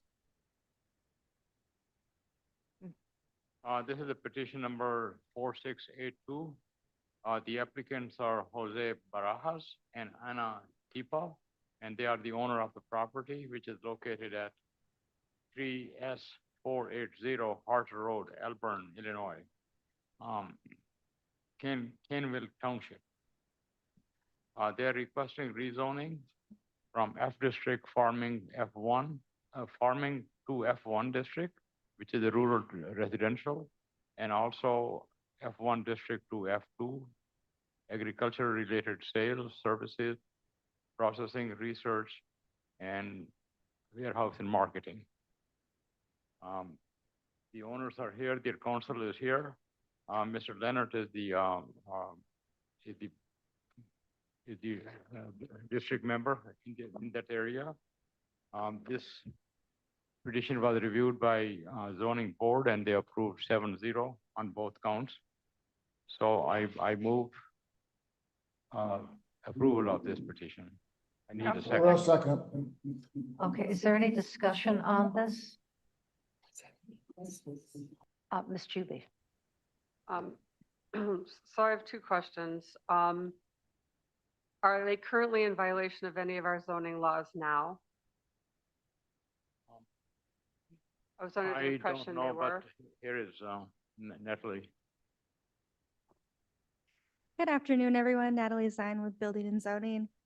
Yes, this did initiate as a zoning violation, so that's why they are pursuing this request. So by granting the rezoning request, they will be out of violation. And how long have they been in violation? I believe they bought the property approximately 2 years ago. They started the rezoning process about a year ago, but they have been working with property maintenance for a while now, as well as with zoning. And John Mall and his team are aware of the request and have been in contact with the property owners, so they have a plan to get everything in compliance. Okay, thank you. May I ask one more question? Absolutely. I noticed that their neighbor, who also owns a landscape company, had a very detailed, I guess it would be an objection based on flooding and things. How will we guarantee that the impact of them having this isn't going to negatively affect their neighbor? So there are several stipulations of approval included in the proposed ordinance. Many of them have to do with water resources and stormwater management for the site. They will require a stormwater permit, and they're already working with Ann Wilford and the water resources team. In addition, I don't think that there are currently any water resources violations on the property. I'm sorry. One more? Did the neighbor, is the neighbor okay with these stipulations that, because I think that they attended the initial meeting. Are they okay with the stipulations that have been enforced, or do they feel it's still going to be an issue? I don't want to speak on behalf of anyone else, but I think there's always some, fear, hesitation, but staff is confident that the stipulations will prevent any significant or substantial concerns with water resources. No, I'm sorry, Please. Madam Chairman. If I recall, when they bought the property, correct me if I'm wrong, they bought the property, it was in violation, and they've been doing everything since then to bring themselves up to code and to catch up and actually do significant improvements to the property. If you saw the map, they're going to build parking, they're going to build a nursery, and they're going to work on the water remediation. If I remember, they've been working with the county the entire time to bring this property up to code. They bought it not in code, and they're actually building a business that will be a tax-paying business to our county, and they want to work with us. They will be working with us. If I'm correct, resign. There've been no issues with them since they bought the property, right? So My understanding, but they've been working with you, right? I believe Thank we have Mr. Iqbal. Could we please bring up the attorney for the owners of the property? If he has anything to say. The president, do you mean? He's right there. Yeah, the council, sure, definitely. Thanks, Madam Chairman and County Board for the opportunity. With regard to the question about the neighbor, we're working with Water Resources. My clients haven't done anything to the property that changed anything with regard to water flow. My understanding is the neighbor has an existing issue on his site. And what we're actually hoping to do is kill two birds with one stone here, because as part of the Water Resources requirement, we're going to be doing a drain tile study. Because there's a depressional area on the other side of my client's property where there's currently a tree farm. And we believe that the drain tile study will reveal what's going on with that depressional area and the water flowing through my client's property to the other neighbor that has the landscaping business. So we are in the process of engaging WBK Engineering as well as Huddleston with regard to a drain tile study. So hopefully that'll provide water relief, so to speak, for all the properties in the surrounding area. And as has been said, my clients have been doing everything they can to get this into compliance with the county. They've already started. There was some comments about cleanup of the property. They've already done that. And then, obviously hope to move through this process so they can run their business.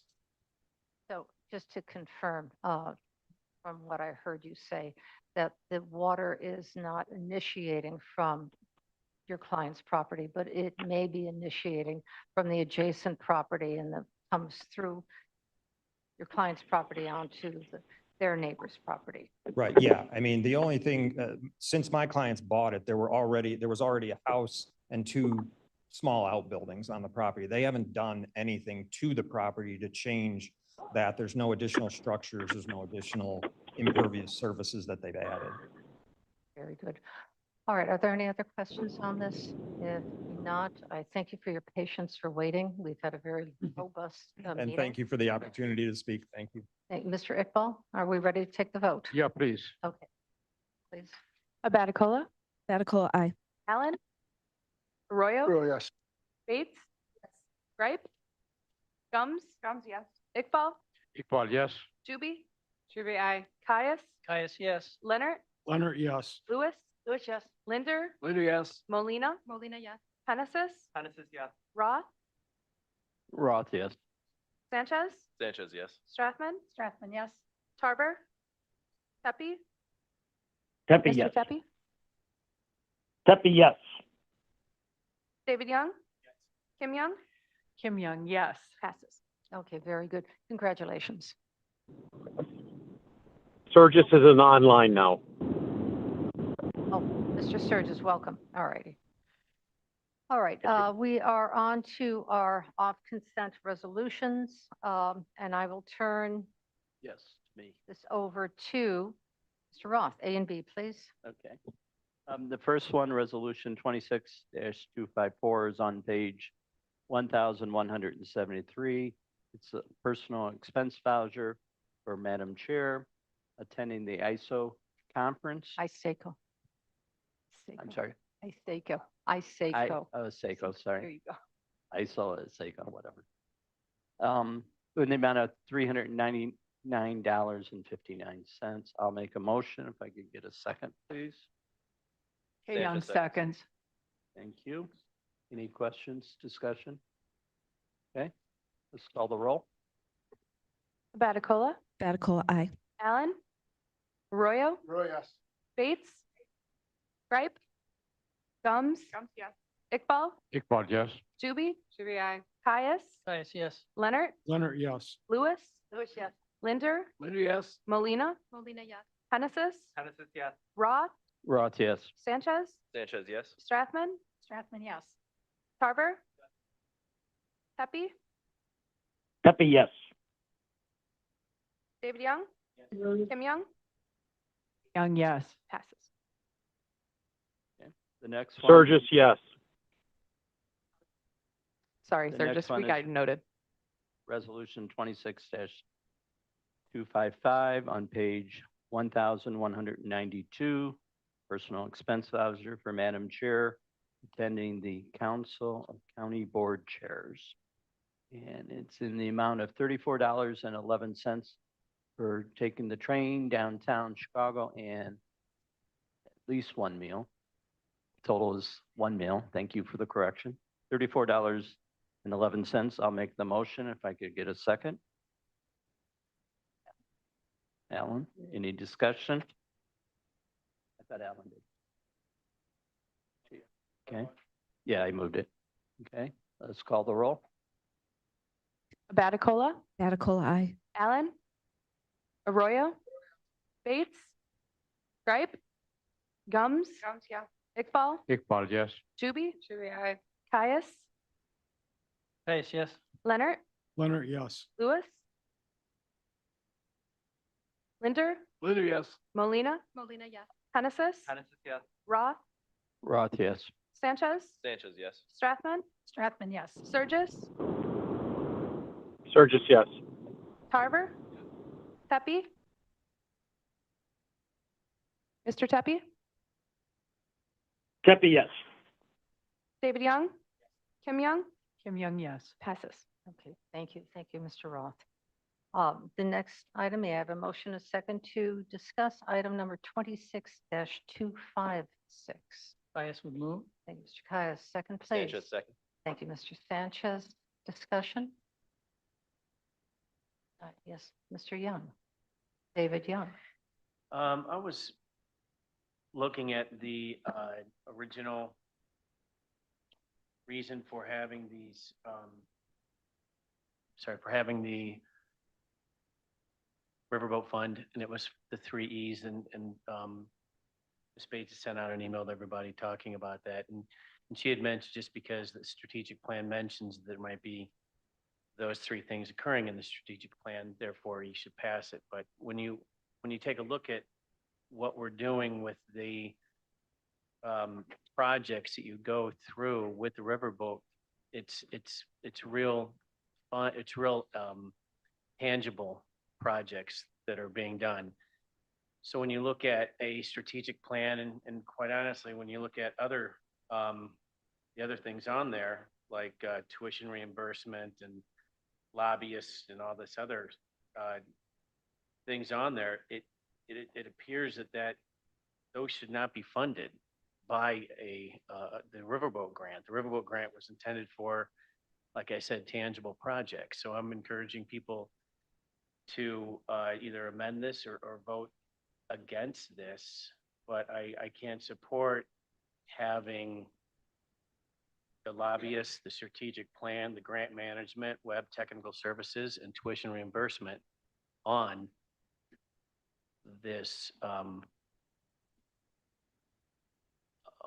this I guess it's a budget. Yeah.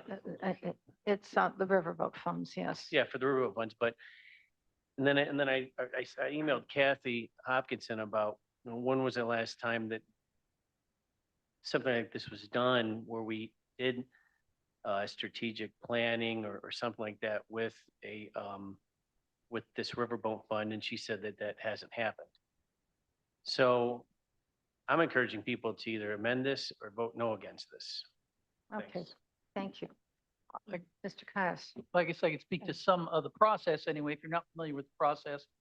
These are internal grants that are applied for by departments, and then the committee is presented with the chart you'll see. This is 26-256 on page 1200 of your agenda. You might not have read that far. That's a long ways down. And then there's a table on page 1203. 1203. And that has a listing of the items that and the amounts that were proposed to be distributed by the committee. And this is an ad hoc committee of the exec committee. And the idea is that we're presented with on the committee these items, and each of the individuals, as a blind individual, suggests an amount that is that committee person would suggest that it be provided to those individual applicants. What happens is then it's an average of those of those amounts that's presented here, and then that's what you'll see in the, on the far right-hand side of the, in the orange as what was the average. And you can see that, the total is $4,489,358. Initially, when I go into the committee, I asked the committee a number of items like, is there something that you'd like to exclude from this? Or would you like to keep the balance? The balance has traditionally been about 80% for internal applicants and 20% for the external applicants. So you see in the lower part of the orange section down there, of the total of the $4.9 million, 78% of it was going to internal applications, and 22% would be reserved to be allocated in our next set of meetings for the externals.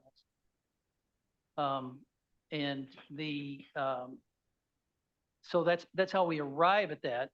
There are a number of documents that I have sent to the committee, and I believe to other board members as well, and they're certainly available, that direct, indirect, or they suggest applications. And typically, the guidelines have been for education, the 3 E's: education, environment, and economy, or economics.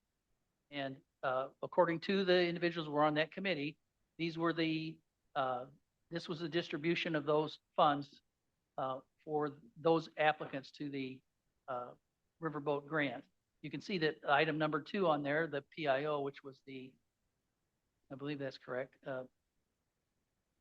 Public Information Officer, was deemed by the committee to not fall into that category that would qualify.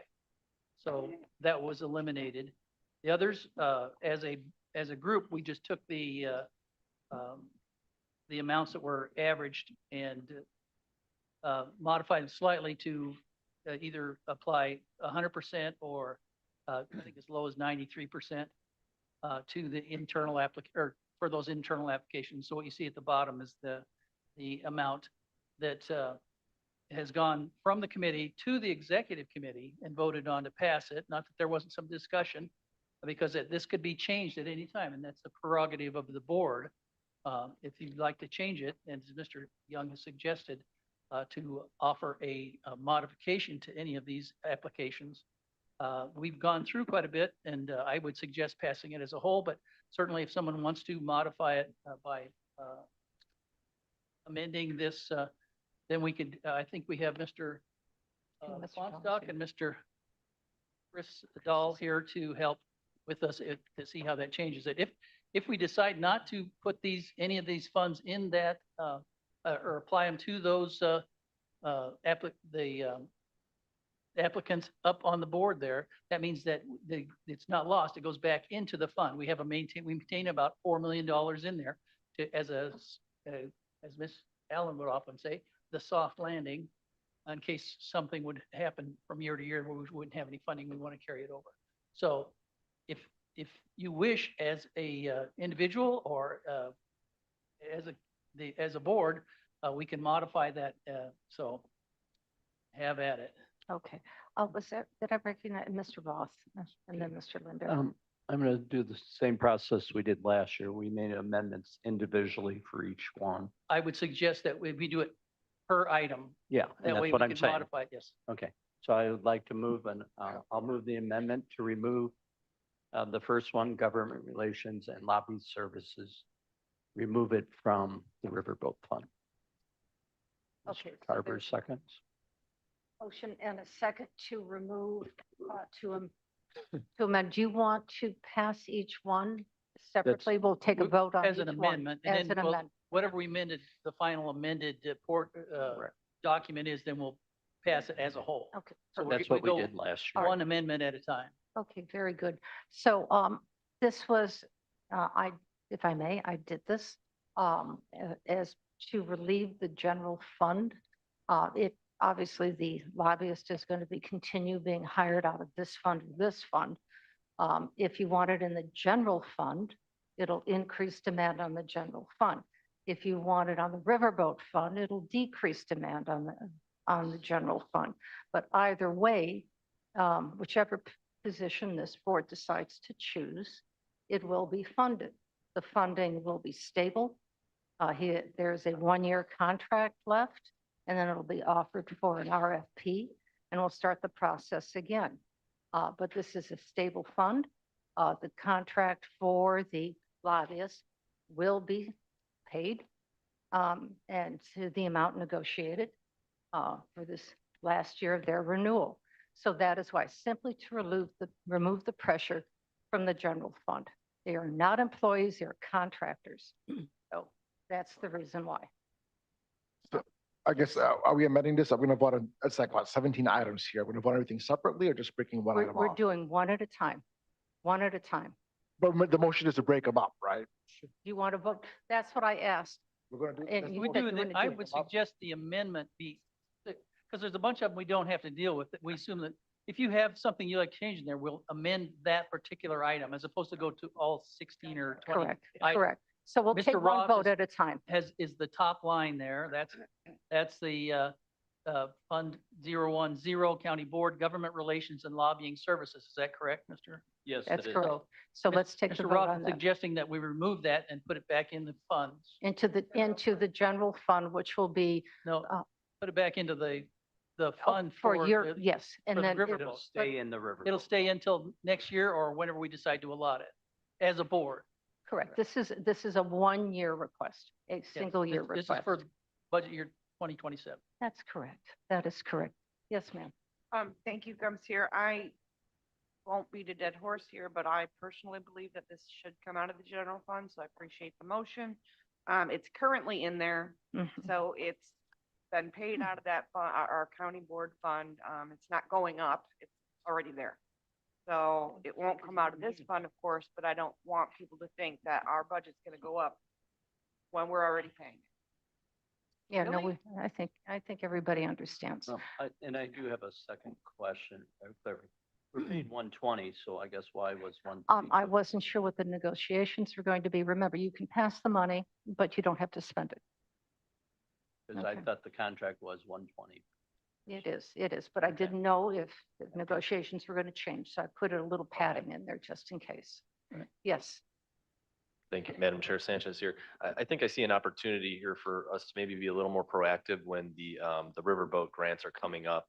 Maybe we can alert board members a little more that they're out there, and to really encourage them to go to the meetings. I feel like executive is probably the last place we should be making amendments to this.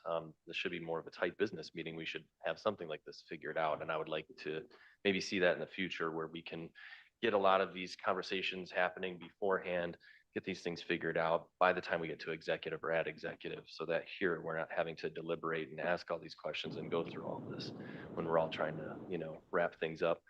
So I'm not in favor of making any amendments to this because there's a process that's gone through. We're so far into the budget process as well, trying to make more changes there. It doesn't make sense to me. So I'm definitely against any amendments to this, and I'd like to pass in this whole. Okay. All right. I think we've had ample discussion on this.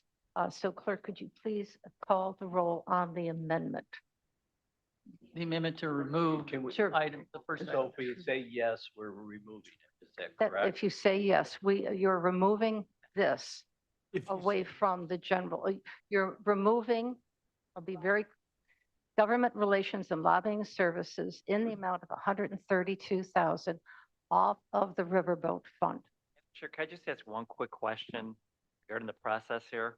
So like, say if we do remove this one and we remove other ones, does that free up money for the riverboat fund for other? Correct. One more time, if we don't allot it, if we take it out of this listing right here, it goes back into the riverboat fund. There's a $4 million approximately. We try and keep, that's how we determine how much money we have to spend.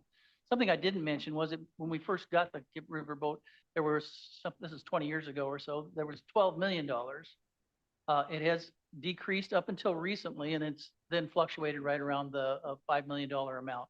So it's not that it's an unstable, completely unstable thing that goes up and is gone the next year, at least so far. So that there. Okay, so here's the question. All right, you ready? Everyone understand? Clerk, call the roll. This is to remove government relations and lobbying services from the riverboat fund. Abaticola, Radical, no. Allen, Arroyo, Bates? Gripe? Gums? Gums, yes. Iqbal? Iqbal, no. Juby? Juby, aye. Caius? Caius, no. Leonard? Leonard, no. Lewis? Lewis, yes. Linder? Linder, yes. Molina? Lena, no.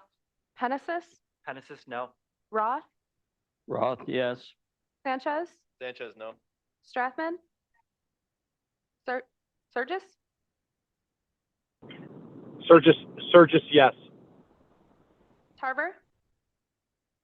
Tepe? Mr. Tepe? Vern, are you there? I do not see him. David Young? Yes. Kim Young? Kim Young, yes. The time? Yes, passes, It 11 to passes 10. by one vote, by one vote. Yeah, Okay, 11-10. okay, so, Passes. government relations and lobbying service will be removed from the Riverboat Fund.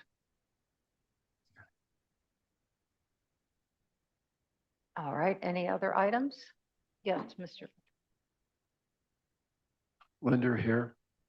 We have the strategic plan on here. If we were to approve this, does that authorize anybody to obligate, spend, do anything about strategic funds without further action from the board?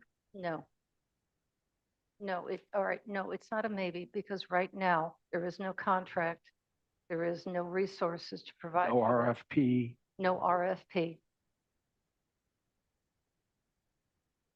So this allows that opportunity to pursue that. So it would allow you to do an RFP You're, right now if we pass this? no, the RFP has to be voted upon by the board. No, well, okay, issued. Okay, hold on a sec. Give me go ahead for clarity. You can go out to RFP. RFP at any time for any reason whatsoever. Whether or not you Correct. approve the awarding bidder is a different question. That is, thank you. I thank you for the clarification. Okay, I'm going to move to remove the strategic plan. Excuse me, I'm losing my mind and watching my dogs at home. Remove the strategic plan from the riverboat. Okay, so there's a I'll motion. second. Who's second, Mr. Young?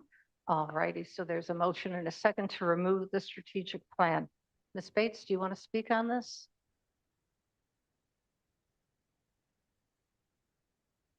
None of the money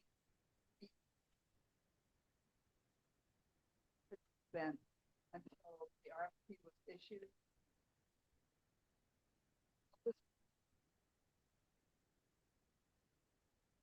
It is. You gotta point it at your mouth sometimes, like straight on. Now it's off. Okay, now it's on. Turn it down, turn it Okay, down. I believe I bumped the dial. Okay, that's all right. None of the funds that we would earmark today, $150,000, could be spent until the RFP process was completed. And then we would come back to the full board to have the RFP approved.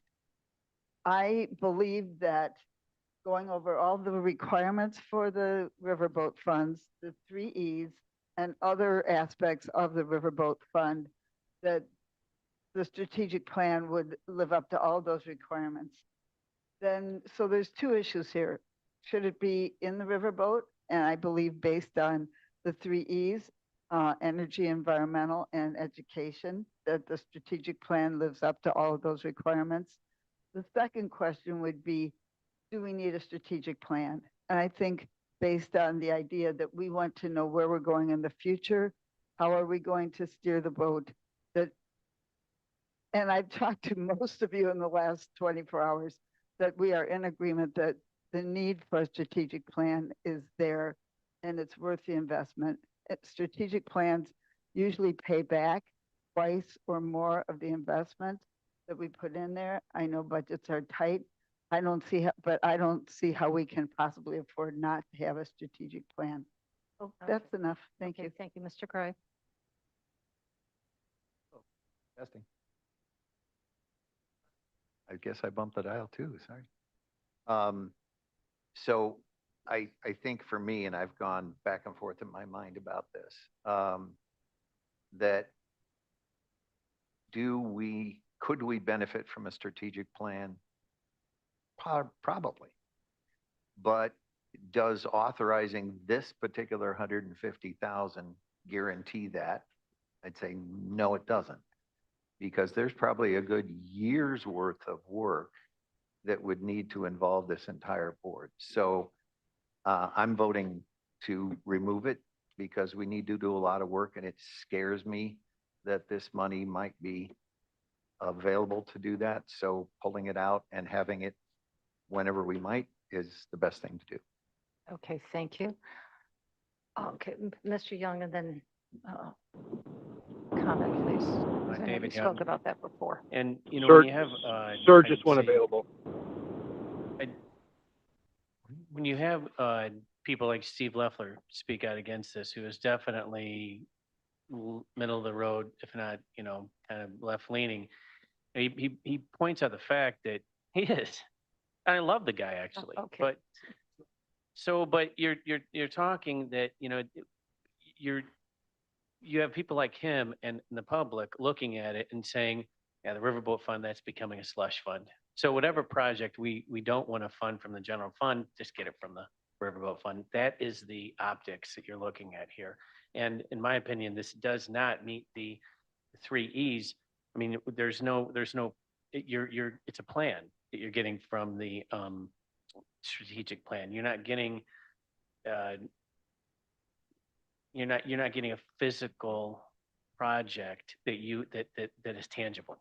And so that to me, that doesn't fit where the Riverboat Fund was intended. And now all of a sudden you're going to do the strategic plan and people are going to look at you and say, okay, well, whatever, you know, you guys are just finding little buckets of money everywhere and it has bad optics. So that's why I'm going to vote no. Okay. Thank you. All right, Ms. Gums? So I'm just going to lean into Mr. Gripe a little bit. I think we need a strategic plan. I agree with that. However, I've spoken to Ms. Bates and I've spoken to many people. There's a lot of work that needs to happen before we get to the consultant. So, and I will repeat this, we've had private conversations, but we have directors that we pay a lot of money to. I think we should probably ask them, which could come from each chair, hey, what are your top 3, your top 5 priorities, right? Let's get that done first. And then we did have clarity in the executive board committee meeting that if we don't approve this 150 today, we can ask for it in September. We might have done it a certain way for a long time, but we can ask for it in September if those directors come forward and provide those top 3 or top 5 priorities. And I think that that would be prudent because I don't know who's on the denial list, but if that's available for them, if this money's going to go back into the riverboat, then maybe we reconsider who could get that $150 somewhere. I don't know what that looks like, but that's just my suggestion. I think we pay a lot of directors a lot of money and they're perfectly capable of doing those things in the preterm. Okay, very good. Yes. Madam Chair. Oh, hold on a second, please. We have Actually, recognized. Surges had said that he had a. Oh, oh, Jeff? Surges, I mean, yeah. Cliff, I'm sorry, Cliff. Where are you? There Yeah, you are. I mean, my comments are just that there's so much that we can do in-house. I don't think anybody debates the need for this. I just believe that we can set the table by doing this in-house and in 6 months or a year, revisit the direction we're going. I agree with so many of my colleagues on that. So thank you. Okay, so we've had lots of conversation about the strategic plan. This will be a last comment, Mr. Yeah, Linder. I made the motion. I really didn't get a chance to speak to it. But I'm sort of in line with our friends. I think that we need to know what we want, what we expect of a consultant, what we think the outcome, not the answers, but the format of the outcome. We need to know what we're going to, and to go out with an RFP at this point scares me. And that's why I want to take this off, because I don't want to authorize if there's funds to do that. I think we have a lot of work to do in task force committee kinds of things before we go out. I believe in the strategic plan. I don't deny that it might be done internally, probably not. But maybe, we've got some pretty sharp people among those directors. But we need to know what we want before we authorize an RFP. Was sort of the problem we had with the last one. They came in and told us what it was going to be. And I don't want to hire another consultant that's going to tell us how we're going to receive a product. And I think we want to be able to hire a consultant where we can tell them what product we want. And we need to define that before we go out the RFP. Okay, all right, very well said. I think that's been enough comments. I would like to remind you all, no, please, I've mentioned this previously, and I'll say it one more time because it's worth it. Whether or not you feel that you doing in-house, or you want to hire a consultant in the future, and I have no opinion on this, but this has to be done. Number 2, on your financial policy, which was approved by the board in 25, so just last year, requires a 5-year budget plan. And I don't see that respectfully happening at this point because we're struggling with an annual budget. But we are required to have a 5-year plan for finances so we can plan for whatever those needs are by the county. So after this budget gets passed, I would ask the finance committee to step up to that and we start the 5-year plan, which is considered part of the strategic plan. And yeah. Whoever that feedback is. So, okay, we have a motion on the table to remove the strategic plan in the amount of 150,000. Clerk, call the roll. Abaticola, Abacola, aye. Allen, Arroyo. No. I ran out of ink.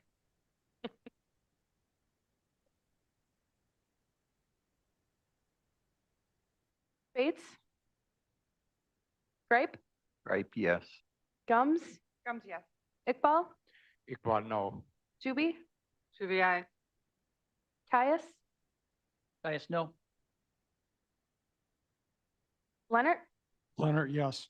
Lewis, Lewis, yes. Linder, Linda, yes. Molina, Hennessis, No.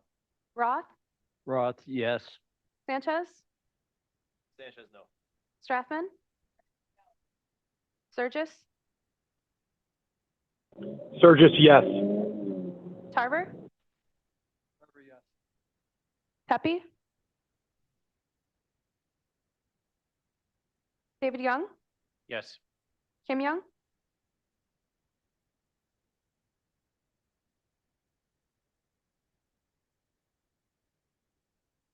Is taking it away.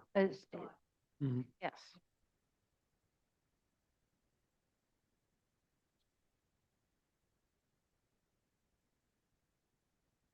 That's right.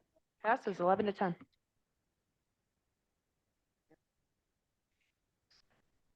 All right, ladies and gentlemen, is there another item you'd like to take off? We're still removing items. Hello. Back like 6 hours ago. Yeah. Any other items? I see no other items. So, oh, yes. Yes, I ma'am. want to propose a switch. I don't know. Let me just suggest.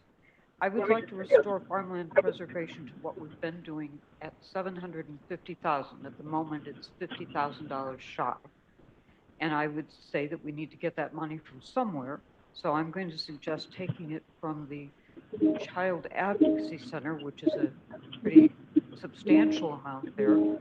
And the reason I'm suggesting that is if you put that money into the Child Advocacy Center, it's probably a salary, a small salary. And if you put it in farmland preservation, it's something that you have forever, and it gets matching funds from the feds. All right, there's a motion to remove $50,000 from the Child Advocacy Center, which has a funding amount of $1,056,057, and then, yeah, that's it. My page is somewhat cut off. To take that, so that would come down to $1,006,057 to riverboat money, to move it to 800,000 or 750? Because I'm reading Farmland 750, preservation. 750,000. So we're doing a budget transfer from one item to the other. Yes, sir. There's a motion and a second. Is there a second to discuss? Yes. I've just been advised that since we've removed a couple of projects, that means there's extra money still in the riverboat fund for this year. That is So- correct. So I'm just suggesting that we take from our savings $50,000 and put it into farmland preservation to restore the amount to what they asked for. Okay, And so you would like to I'm amend your amendment? I'm amending my amendment. Sorry.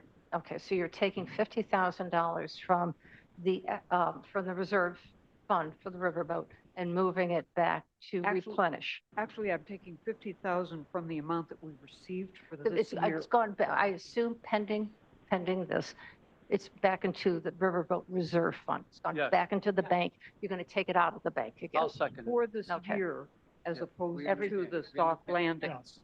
Good call. Okay. Everything is on an annual basis. Yep. All right, so Let's go. Yeah, use my hand instead. Okay, so I do we have couldn't a, resist. we have a second, Mr. Tarver, second. Any discussion on moving $50,000 back up the river or to farmland protection? Done. Call the roll on that one. Baticola, Baticola, aye. Allen, Arroyo,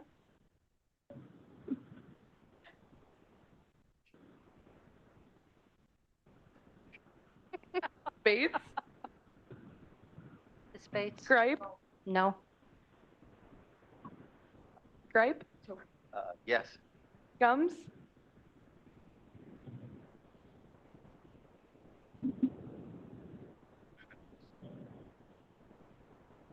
Yes. Okay, so you want to take the 50?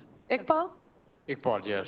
Juby, Ruby, I. Caius, Guys, no. Leonard, Leonard, yes. Lewis, Lewis, yes. Linder, Linda, yes. Molina, Genesis, Yeah.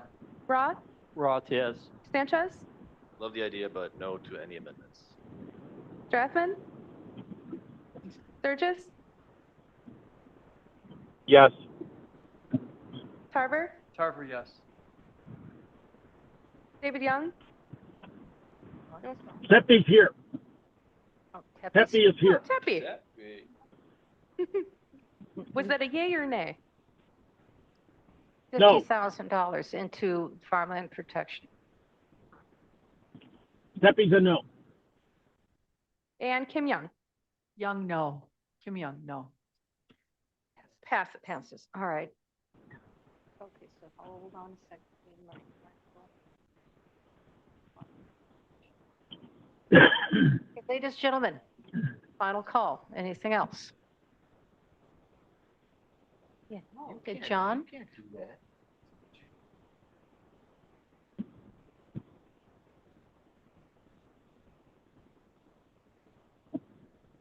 Last year, you guys did this. And then you never funded the strategic plan on the back end.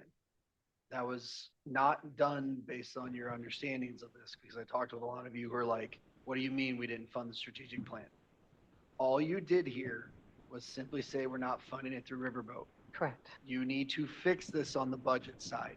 Otherwise, your contract with the lobbyist is not funded. And if it's not, I mean both, because you voted both down. So if the lobbyist is not funded, you have a contractual obligation that you did not budget for. So you need Oh, to no, decide. hold on. The budget has not yet been approved for the board, and I aware. simply can move that back in. I understand. What I'm saying to you is that didn't happen last year.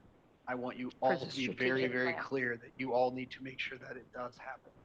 That's what I'm saying. All right, so all right, so for clarity, because the budget has not been discussed by the board, and will be brought to the board for the county board budget, I will be moving the lobbyist in there.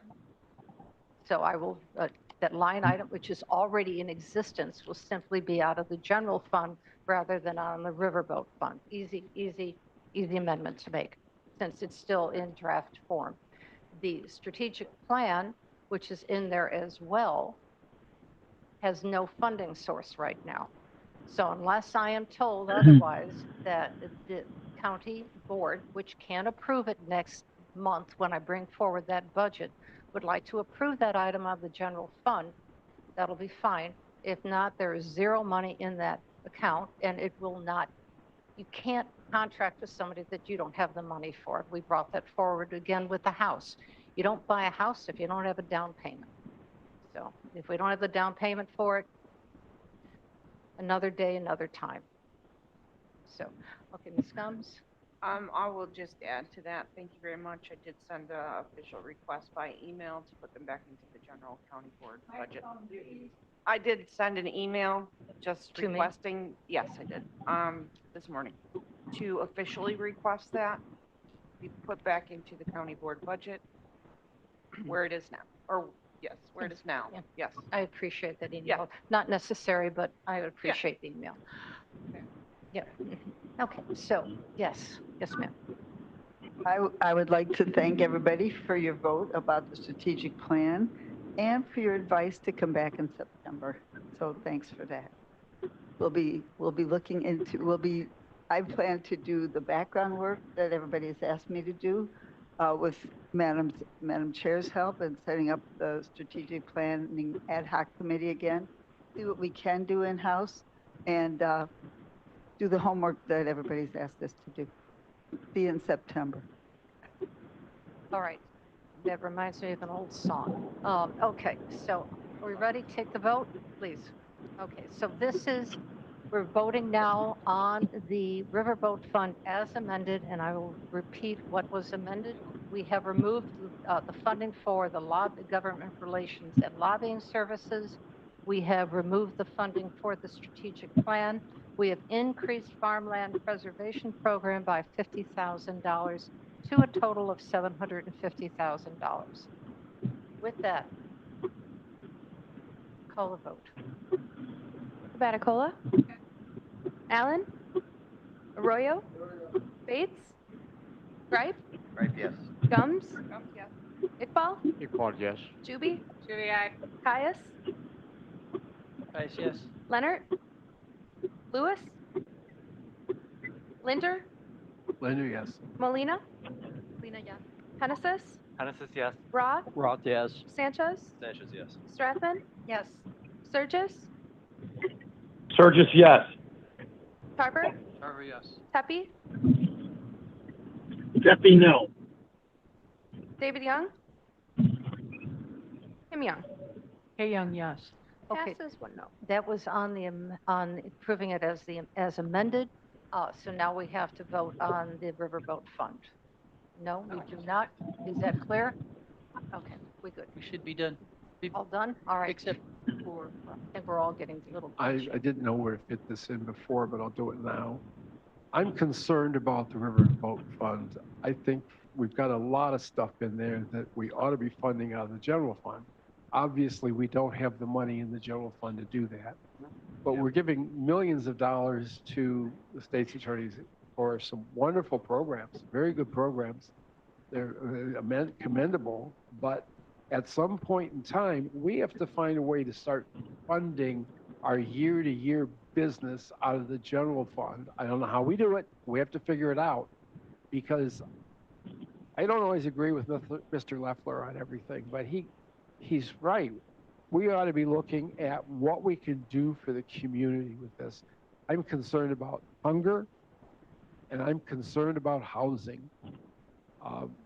I think we may be the only county that has, I mean, we have a couple little housing things we're doing, but we don't have any large-scale, low to moderate income housing plan anywhere in our vision. And we won't have by the time I leave the board in a few months. But I think it's long-term, something we have to be looking at. As long as we keep having this money that's really flexible take it and use it, and we're using it to fund everyday business. I understand why we're doing it, but we have to find a way out of this.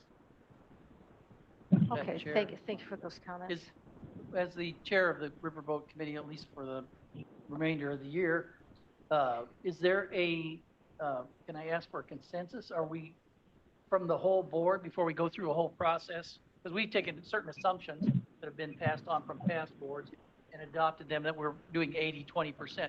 Is there a consensus here, everybody nodding, that we shift that from a 20 to 80%, the other way around? Or is there, we're just wide open on? I think, When we can afford it. Well, I I'm not think- asking for when we can afford it. I'm asking for a consensus now. can you do, please, it's not necessarily on our agenda right now, and a very, very worthy topic. Well, I think it's really worthy. It's very worthy. Let's bring it by as a resolution for next month or the following month. I'd say work with your committee, the Riverboat Committee, get their thoughts, and then let's bring it forward to the board for the discussion formally. Give everybody a chance to think about it. We're here thinking about it. But And we just don't have went through a, it. we don't have a resolution on it yet. Okay, so nobody Okay. wants to make up their mind on this. Okay, so, but I think the board would like to have that discussion. I think they would too, So thank you. but not now. That's what you're Not, saying. not this second, Yeah, yes. probably just because it's been 6 hours. Yeah. Okay, so, we have another ordinance now. We have may I have a motion and a second to discuss item number 26-257? Sanchez moves. Carver seconds. Thank you. This is a depository of funds and Mr. Sanchez. The housekeeping item. It's pretty standard process, and that's it. Okay. Ready to vote, yes. Housekeeping item, is there any discussion on this? I see none. Clerk, call the roll, please. Abaticola. Allen. Arroyo. Yes. Bates. Yes. Gripe. Right, yes. Gums. Gums, yeah. Iqbal. Iqbal, yes. Juby. Juby, aye. Caius. Yes. Lewis. Linder. Yes. Molina. Hennessy. Genesis, yes. Roth. Roth, yes. Sanchez. Sanchez, yes. Strathman. Sturgis. Sturgis, yes. Carver. Carver, yes. Tepe. Tepe, yes. And Kim Young. Kim Young, yes. Passes. Very good. May I please have a motion and a second to discuss item number 26-258? Dice would move. Thank you. Thank you very much. Any discussion on this? Everybody has it on? Okay, hearing none. Clerk, call the roll. Abaticola. Allen. Arroyo. Yes. Bates. Bates, yes. Gripe. Right, yes. Gums. Gums, yeah. Iqbal. Iqbal, yes. Juby. Juby, aye. Caius. Yes. Lewis. Linder. Linder, yes. Molina. Molina, yes. Hennessy. Genesis, yes. Roth. Roth, yes. Sanchez. Sanchez, yes. Strathman. Yes. Sturgis. I'm sorry, being online and without a description, I don't know what that is, so just abstain. Oh, well, this is the disposition of county-owned surplus real property. This was a board action. Oh, I'm sorry, yes. Yes, I remember that from executive, yes. Tarver. Carver, yes. Tepe. Tepe, yes. Kim Young. Kim Young, yes. Passes. Okay, very good. I'll read the title. I may have a motion to discuss item number 26-259, revision to the Kane County financial policies regarding mass transit sales tax allocation. Roth will make the motion. Second, Kim please. Young, seconds. Young, thank you. Discussion on this? Yes, Mr. Iqbal? Yeah, Mr. Chair, Madam Chair, this is the same issue that we had before. The RTA funds are being reallocated to the general fund, and we don't have money left, enough money left to proceed with our own KDOT funds. So 15 funds have been slashed or delayed. And I misspoke before that item was already decided. No, it was not. This is the item. If you want your project back into the gear, you should say no to this one because this is allocating the money away from the transportation. Mr. Sturgis spoke and he said 6 projects from his district. No, that's not correct. It may be touching his district or affecting his district, but everyone is affected. Every district is affected. There are some projects which are affecting the whole part of the county. For example, I-90 at Randall. If you go in the morning, there are lines, traffic lines, 2 miles long, waiting to get into the highway. People want to go to work and they cannot go to the work. So that is affecting the economics of everyone. So I would suggest to say no and send it back to the committee and let it be reworked. All right, which is impacting, not disagreeing, no, but it will impact once again the management of one's budget at this point. So, all right, there was motion, was there Madam a Chair, second? Sturgis, Wait, hold on a second. I'm afraid I'm getting a little cloudy headed here. So we have a motion on the table. Mr. Iqbal, will you move it? No, to send it back to the Okay, committee. yeah. Okay, very good. Discussion there. Sorry, point of clarification, you're sending it back to the committee with your motion? Yes. Okay, That so wasn't the now we have a motion I motion. heard, so. We have a motion to send this back to committee. Is there a second on that? Transportation, most like transportation or finance? I'm sorry, Madam Chair, don't we have to have a motion? And We have a then send it motion and a back? second. The original motion has been motioned and second. No, hold on a second. Let one thing at a time. The original motion has a motion and a second. This is a amendment to the motion to bring it back to which committee? Finance. Finance. Okay, there's a motion on the table to move this to finance. Is there a second on that motion? I see none. Motion fails. So let's take any other discussion on the original motion. As you can see where the distribution is. Yes, ma'am.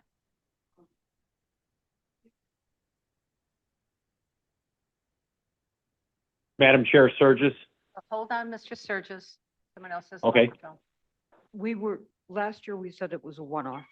We would only divert money from this fund for 1 year to balance the budget. And I think we all know that we could make this argument for all the years into the future. And the fact is that the transportation people from counties all over the north end of Kane County, all at the north end of Illinois, went to their legislators and said, we have the problem that our county boards are always usurping our funds in order to balance the budget. Could we please have a dedicated stream of revenue to cover the roads? And that's what this is a dedicated stream of money to cover the roads. And because DuPage had a carve out, now we all use it to fund public safety. And I would like to turn this down. I would like us to get that money back into transportation where it's supposed to be. Okay, but not, thank you, but that would, are you making an amendment to this resolution? Absolutely Or- not. I'm just no, saying we motion. should reject this. Okay, vote no on it. Okay, very good. Anybody else? Yes, yes. Rob.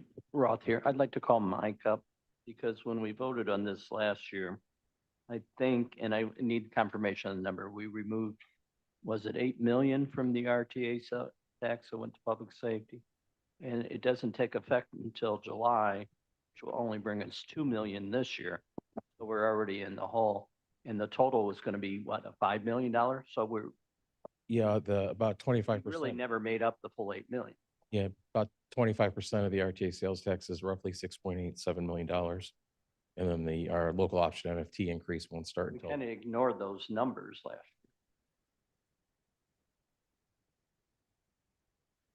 year. Did everybody hear just what was said? That we're shortchanging, even though we are going to be increasing the motor fuel tax, It doesn't make up. it's not going to make up for, basically we're having a cut. We've agreed, the board has agreed to a cut for transportation. So yes, was anybody else who'd not spoken yet? Yeah. Okay, yeah. And One, two, and then Mr. I think we've had this discussion. Mr. Zagoza, this is money that we need to have in the pot in order to apply for state and federal funds. So we are just, in my opinion, well, I'd like you to verify that. Yeah, so a significant portion of our funding comes from external sources, federal, state funds, and they almost always exclusively require a match.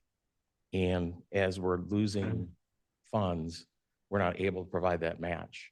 So we're gonna get to a point where it doesn't make sense to apply for funds if we can't match the 80% with our 20% local. So we can't get our own tax dollars back to us. We aren't putting enough money in the kitty to do that. Yeah. Okay, thanks. Thanks for letting me talk 17 Okay, times. so you have clarity. Madam Chair, Tepe here. We're going to talk for a little bit because the recording secretary has left the room for a few minutes. I recognize Ms. Gums and then Ms. Molina, and then of course Chair Tepe. Listen, I apologize. I'm a little tired and hangry too, but the new NEDA board, I've got to talk about that too, but aren't we raising that by 0.25%? Yeah, yes. So the new NEDA board and the new transit bill requires us to raise that by 0.25? What no, we did that. Listen, I'm No, we've done that so independent. hungry. Would you like to have a sandwich? No. I'm not going to eat it. No, seriously, I'm good. Okay, so no, that was done independently. We did that last year, No. The new NEDA board starts in June. September. Well, right, but between June and I think it's 60 days or 90 days, we have to increase that. Part of the problem. The NEDA board will vote for a tax increase, but that goes to mass transit. That doesn't go back to counties. That's what I was getting at.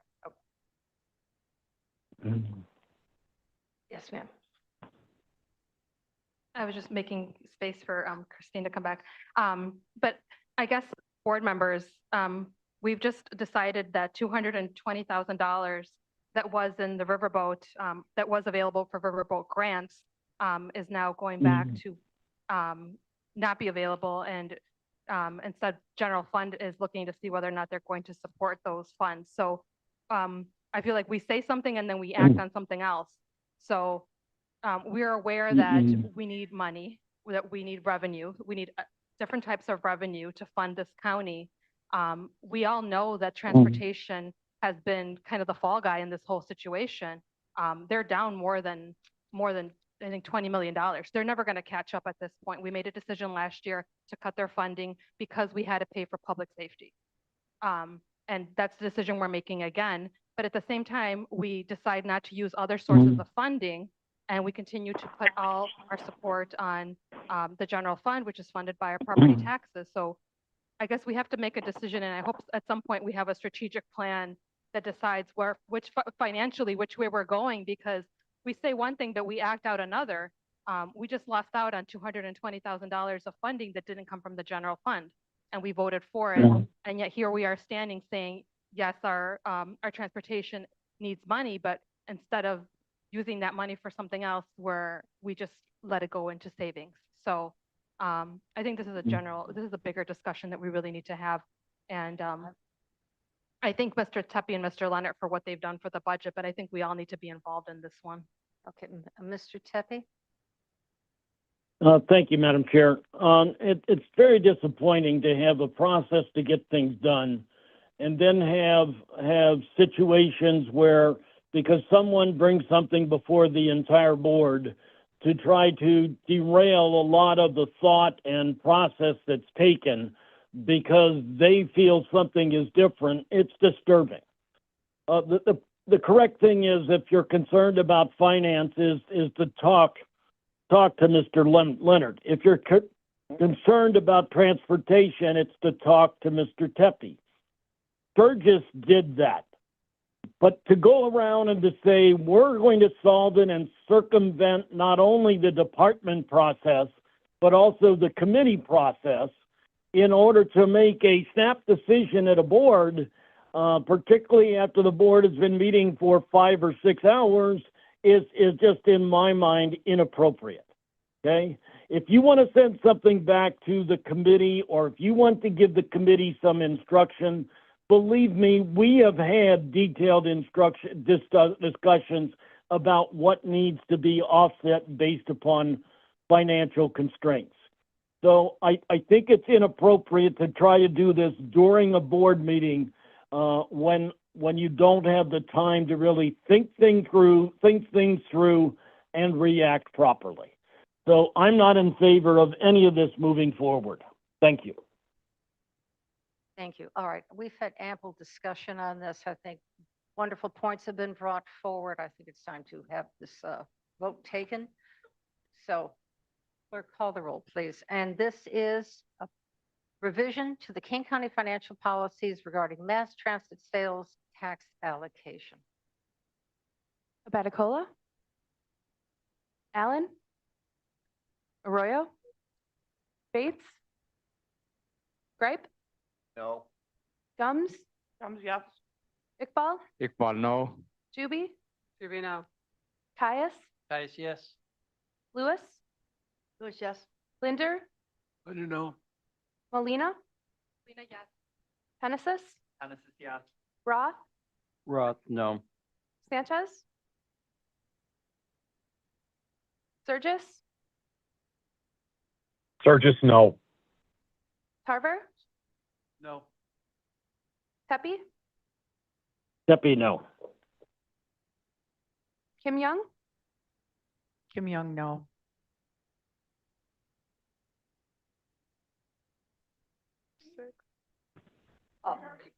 He voted no. All right, he the motion continues. fails. Motion fails. 12 noes. 12 noes. So goes back to the drawing board. All right. Now, I have 2 items, one bringing forward to you. Could you put up the slides for me, Blair? This is going to cost you no money, all right? This is not a budgetary item, please. Everyone just take a breath. What I need from this board, and we have discussed this since last year, is 2 items I'm bringing forth with the semi-sesquicentennial celebration. This is simply approving the site plan as presented. It does not mean that this is going to be what it looks like. What it means is that I have your authorization that you approve the location and the potential for this site plan, because this site plan cannot be developed unless you allow me, with the approval of this, to put together a community-based committee, the Friends of Declaration Square, we can call that may not be the formal name, to go out and help raise private dollars to help fund this. This is in back of the 3rd Street Courthouse. And you can see we have got increase in handicap parking, which is needed. The tree will be planted at the little round circle. The outcome of this is that if this, and it's not a threat, it's not meant as a threat, so please do not perceive it to be. If this is not approved, and you have passed it by a previous resolution, I will have to go back to the Daughters of the American Revolution and tell them this. And I will help them assist finding another adequate location for the tree. So that's it. Can I ask a question? Oh, without question. Oh, thank you. Yes. Of course, it's And I supposed know that we have had this discussion looking at this. The original site plan was supposed to be in the front of the courthouse, correct? That's correct, but it was asked of me, if I may, was asked of us to go out and make sure that that would work out. Okay, so we were asked to have an arborist, which we did, a county arborist. We also went to the Morton Arboretum. So we had subject experts say, can we plant the tree here? And both independently said, no, Correct. cannot do it. And I'm not familiar with the back parking lot during the normal business day. seems like that's taken up quite a bit of parking. How does that impact the business that's happening at the center? We went through that. Another good question. We did all of that work. Roger looked at all of that. We both had anecdotal and other information as well. And why we're increasing handicap parking and then taking away some of the handicap parking that's really inaccessible, put that in regular parking, will have absolutely no impact for the amount of parking that is required and needed. Oh, yes. Oh, hold on a second. No, there's adequate parking. There is adequate parking. Okay, yes, Mr. Caius. Yes, and I was included in one of the meetings with the Geneva Chamber of Commerce, and they were satisfied that it wouldn't impact their parking in that area for their special events as well. So the Chamber of Commerce of Geneva had no issue with it, and the Chief Judge Villa also approved of that, of using that location, not necessarily specific modifications to it, but use of the location. The city of Geneva has also approved it, and the permitting question was asked of us as well. And they said that Kane County will be in charge of doing the permitting, that they're fine with it. Kane County can help out with this. Ms. Gums and then Mr. Sanchez. Quick question, or not a quick question, just a quick statement. We've voted on this. I think this will be 3 times. We've not approved it yet. I still don't approve of it. I applaud the effort, but I don't agree with the location in any way, shape, or form. Okay. I've said it all before, and I will not support it. Okay, very good. Thank you. Okay, Mr. Sanchez. Thank you, Madam Chair. My question is about staff resources. How much staff time approximately will be spent on this going forward, and which staff members would? Obviously, when the money comes through, staff members will be working with contractors to make sure that this is put together according to county code and to county standards. Is that So it would be- building staff that would be working on this, or? Well, it'll be a contractor who would oversee this. We already have a potential well-known as an international company who happens to be housed here in Kane County, would be doing the project management. And we've talked to attorneys about this, and we have an idea of once the site is planned, how you put out an appropriate RFP to make sure that we are certainly covered with insurance. No differences if we were to take a location of putting up the potential of a new elevator here. Okay, so it's So not it's like. supervisory, So it's not internal supervisory. staff that's going to be doing this No. work? No, it'll be a contractor. their internal staff will be involved and informed Informed. as well. Oh, yes, they Because will be. The They'll be. building management department would be, is county property, so. Yeah, there's no, they're going to be, but they're not going to be digging the dirt. Okay, yes, yes, ma'am. Who will ultimately be in charge? Will the county then be in charge for maintenance? Of the garden? Yes.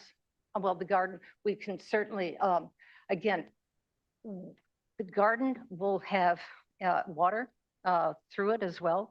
I am positive, because I have spoken to these people, that the garden association of neighborhood gardeners, whatever they call them, the master gardener group, is very much engaged with this opportunity and would be happy to support the plantings to make sure that they are properly taken care of.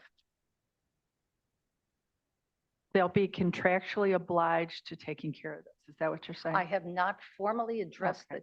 the Association of Master Gardeners or the Neighborhood Gardener Group of Geneva to put them on contract. No, I have not gone that far because I cannot go that far. I don't have your authorization to approve the opportunity to investigate any of that. Mr. Gripe. Thank you, Madam Chair. So I have a little bit of insight into this, only because I sat and my wife sat on this committee. And my wife's a certified arborist landscape designer person, so she was offering insight free to the county. I charge for my time, no. But, and the original approval for this was to plant a tree, right? With a plaque. Right, and a plaque.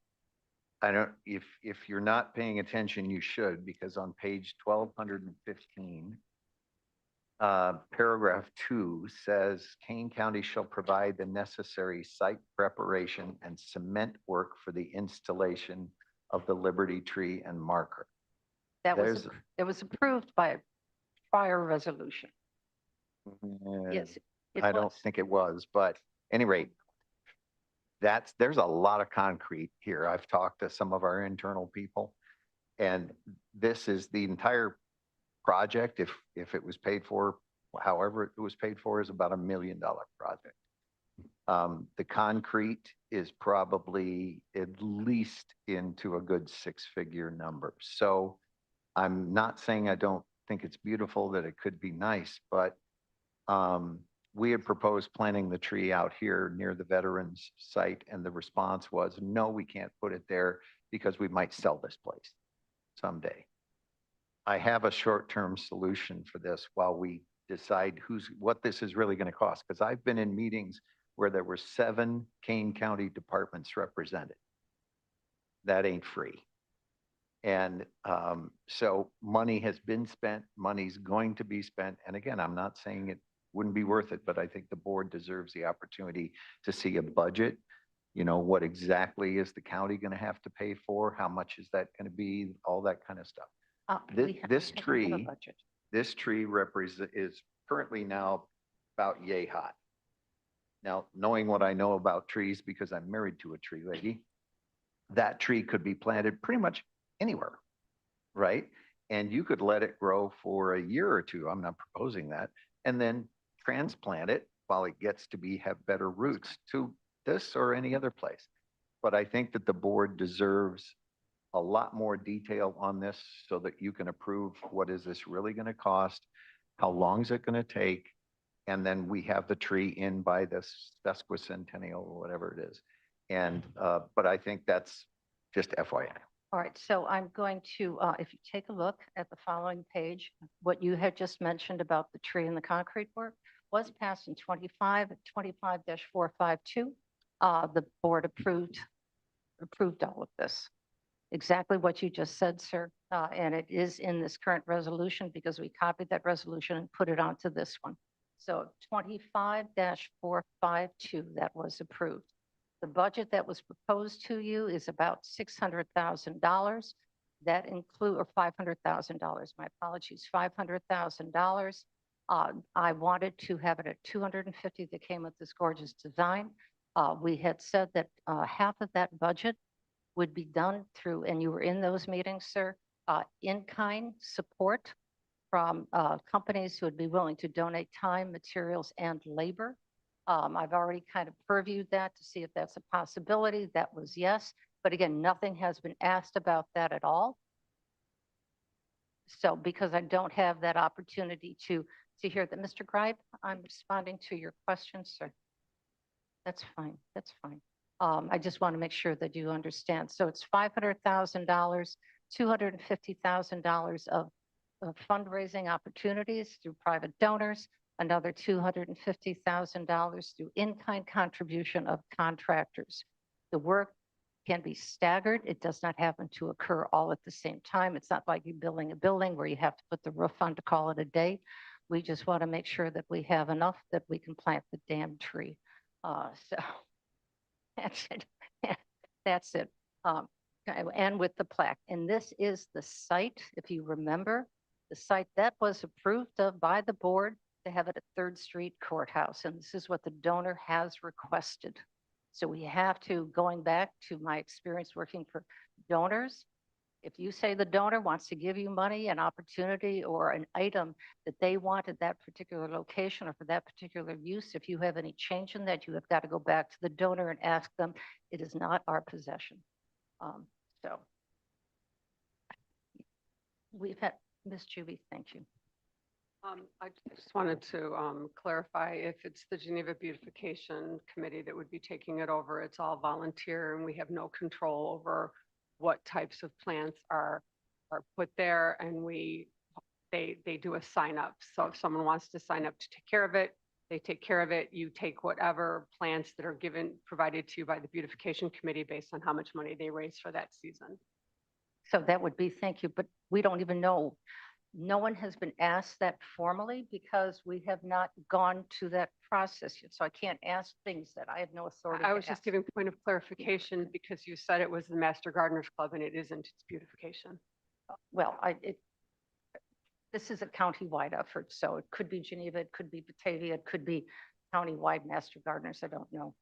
Really don't. Honestly, I don't know. Okay, so can we take a vote on this up or down? Last month when we had the discussion, I had recommended we'd look at putting out here in the grass. And the question of, well, if we move, we're going to have the same issue with the War Memorial. I don't see that moving. That's going to become a park. And if the tree's there, it would be part of that park. And it's a bigger area that already has grass. So And it's also more visible. if the property gets sold, we'd have to carve that part of the parcel out. Right. And that would have to be a board saying that we're going to carve this out. If the people who would like to buy the property want to buy all of the land, then Well, would and I be- that think would the be it. agreement, we can't sell the grotto either at any point. the That has- grotto is forest preserve property, not county. Part of property. it, part of it's county too. And if you But the sell War the- Memorial, you're going to have the same issue. I do know that the War Memorial can be moved. Well, and then, Yes, Yeah, that's yeah. fine. So I think you're going into all right, so here is either yes or no. And then I have one more item for the sesquicentennial for your review. Okay. Up or down? Abaticola. Allen. Arroyo. Bates. Gripe. Gripe, no. Gums. Comes no. Iqbal. Iqbal, yes. Juby. Juby, no. Caius. Guys, yes. Lewis. Lewis, no. Linder. Molina. Molina, yes. Genesis. Genesis, yeah. Roth. Roth, no. Sanchez. Sturgis. Burgess, no. Tarver. No. Kim Young. Young, no. Okay, it fails. I will go back and I will talk to Jake Zimmerman. We'll hold a meeting with the Daughters of the American Revolution and let them know your decision about the tree. Okay, so. No, we do not have the tree. We don't have the tree. All right, okay, ladies and gentlemen, you have already voted, not this site, and it cannot be planted in front, so I will talk to them. Okay, so is there any new and unfinished business? I have one, if we have time. So, all right, ladies, gentlemen, if you would like to participate in a sesquicentennial celebration that is not going to cost the county anything but perhaps a few minutes of staff time to set up a TV and a monitor, because it is going to be supported by BATV, which is a public television access station within Batavia. The federal government has asked us, not just us, throughout the country, on the 5 p.m., no matter what time zone you're in, we're in standard, to have a reading of the Declaration of Independence at 5 p.m. In order to be much more efficient with time and is making much more efficient for everybody, we're going to film it. And BATV has offered their services of no charge to the county. We are going to be filming it in-house here because we need to have a studio. I'm going to ask you a favor. You do not have to participate in this if you choose not to. This is not a mandate. This is just for your consideration. If you'd like to do this, I would like you, and I have a flyer for you, that you ask somebody in your community to volunteer to read a portion of the Declaration of Independence. I will have a script for them where you're going to cut it up into 25 components. Chief Judge Villa is going to read the introduction, and then community members will read it. If I may, when the Declaration of Independence was first brought forth on the 4th, it wasn't until July 8th that it was read by the public. The reason why it wanted to be read by the public is so that they would own it. This would be something that is very much, as an item we just discussed, as being something supported by the community. This is supported by the people of the United States of America. They took it away from the elected officials at that point, since elected officials already signed the Declaration of Independence and gave it out to community members. So throughout the 13 colonies, they would read it on July 8th. And that's why I'm asking for community members to do this. You can be an adult, you can be a senior adult, you can be a young adult, you can be your neighbor's 5-year-old child. But please let me know who you would like to have. And you can come with them if you so choose, because we are going to have a party at the American Legion Hall, which Jake Zimmerman has authorized and has allowed us to go. They've accepted at no cost to the county, where we're going to have a filming of everybody reading the Declaration of Independence in their small segment. So if you don't want to do this for any reason, just don't have somebody from your sign up, and we will go out and reach out to find volunteers to do this, because this is very, very important for Kane County to recognize the reading of the Declaration of Independence so that we own it. And the event reflects liberty, equality, and human rights. And I think that's something we all stand for. Yes, Mr. Tarver. What date are you going to be filming? Do you have that information? I do have that information, and it is going to be filmed on, they'll be in the afternoon. I think it's going to be on June 8th, on June 11th and 12th. I'd like one for Batavia. Okay, okay, very good. Well, I'm going to just pass this out, and if you can, oh, thank you. And then for those members who are not here, I will send that to them. Oh, it'll go on our website. BATV is going to have it on their website. And I'm sure that anybody else who'd be interested in having this, ISACO, et cetera, NACO has a big collection of this as well. And this is where it's going to be going. Yes, Ms. Gumbs. I feel foolish. Mr. Kreis is probably going to jump across the table. Maybe we should have applied for some money for something like this from the Riverboat Fund. What? Like this would be a perfect. What, this thing right now? This 250th celebration. Yeah, I'm just saying. You did. You did. I didn't deny nothing.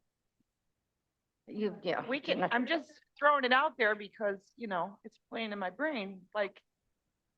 So we'll send you additional information because all I need is their name being sent to our office by the, I think by the end of the month, it says the 26th.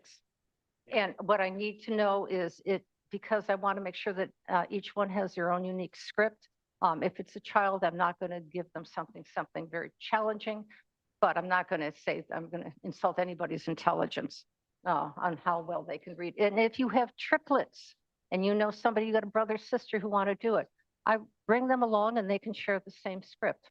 Okay, they can come in costume, they can come in their professional attire, they can come in their sports outfit.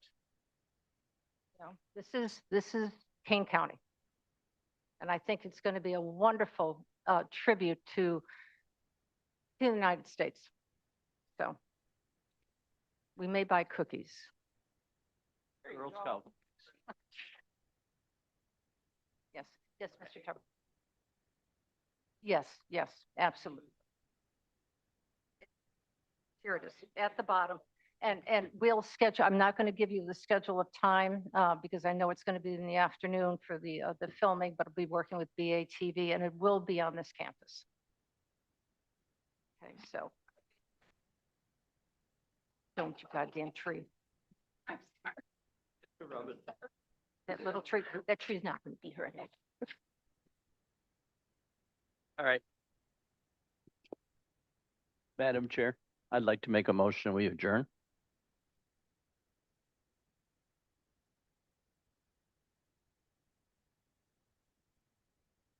record.